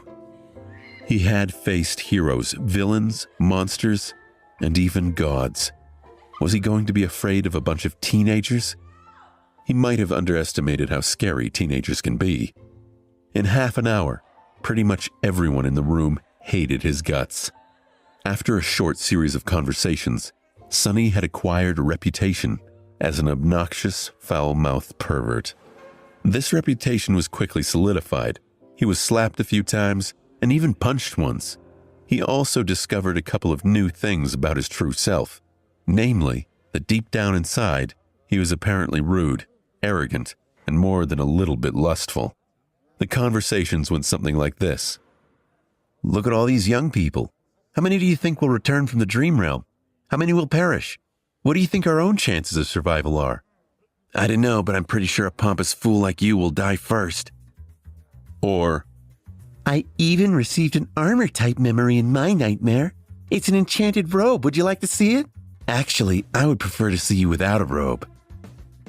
Or, "And then these lowlifes began to rob the bodies. It was disgusting. They even took their shoes. What kind of degenerate would take a dead man's shoes? I once killed a man and took his boots. They were nice boots." What? You killed someone just for a pair of boots? Of course not. There were other reasons. I also took his cloak. Once again an outcast, Sonny was eventually left alone. People seemed to be avoiding him. Unperturbed, he found a quiet corner and stood there, glad that no one wanted to talk to him anymore. His face hurt, and there was blood dripping from his nose. Being ostracized from a group was nothing new, but it still stung. However, he was now smiling, because in the process of turning the whole batch of sleepers against himself, Sonny had discovered something vital. He learned how to control his flaw. Once asked a question, he could not keep quiet. He also couldn't lie. However, after a lot of experimentation, Sonny found out that with a little bit of practice, he could influence the exact way the truth eventually came out. It was like this. After receiving a question, his mind automatically produced a truthful answer. After that, the flaw would force him to say that answer aloud. Refusal to speak would result in the buildup of pressure, then piercing pain. The longer he kept quiet, the worse the pain would become. Eventually, he would have to surrender and reveal the truth. However, in these moments between receiving the question and surrendering to the pain, the actual wording of the answer could be changed. The more it strayed from the initial thought, the more resistance he would meet. Once again, in the form of pressure, then pain. It still had to be truthful, but it didn't have to be so stark. For example, if Master Jet were to catch him staring again and ask what he was looking at, instead of embarrassing himself, Sonny would have been able to endure a bit of pain and simply say, "You." That would still be the truth. However, the result would be entirely different. Hidden in the corner, Sonny grinned as he observed the sleepers. "This is good. This is great. This is something I can work with." He didn't have to lie to deceive a person. Sometimes truth was the best material for creating deceit. If used with a certain devious type of intelligence, the truth could be as misleading as lies. In one of his previous conversations, Sonny had confessed that he had once stolen boots from a dead man. The other guy was horrified and asked if he had really killed someone just for a pair of boots. The answer the flaw forced him to give was that there were other reasons and that he had also taken the man's cloak. The true reason for killing the veteran slaver was that he had whipped Sonny a few hours prior. He was also already dying. The cloak had nothing to do with the killing itself, but the wording of the answer created an impression that it did. Thus, two truthful statements, when put together, created an effect akin to a lie. This was just a simple example. With a lot of effort and intense thinking, Sonny could create other types of manipulative truths. It was going to be extremely difficult and risky, but it could be done. He just needed a bit of luck. It was time to put his theory into practice. Sonny didn't forget what his main goal was, to make sure that no one ever finds out his true name. To achieve that, he had to create an impression that he was the most pathetic, weak person in this whole building. Someone who would never receive a positive appraisal, let alone a divine aspect and a true name. However, since this would be a lie, he couldn't just go and say it. So how was he to convince everyone that he did not have a powerful aspect and an impressive record with the spell? His eyes fell on a particular group of sleepers. There were 5 or 6 of them, gathered around a tall young man who oozed confidence. The young man had brown hair and a gentle, handsome face. His eyes were green, with a hint of friendly humor. His posture, figure, and attentive gaze betrayed someone who went through extensive training. Everything about the young man screamed of nobility and strength. Just at that moment, one of his companions was saying with a tone of amazement, "Ascended? You have received an ascended aspect. What was your appraisal?" The young man smiled humbly. "Oh, it was excellent." Sonny stopped in front of the group as though by accident. After hearing the young man's answer, he frowned and looked at him with disdain. Then, with a voice full of utter bewilderment, Sonny said, "Ascended? Excellent? That's it? What's the big deal?" The group of young men turned to him, gaping at him in stunned silence.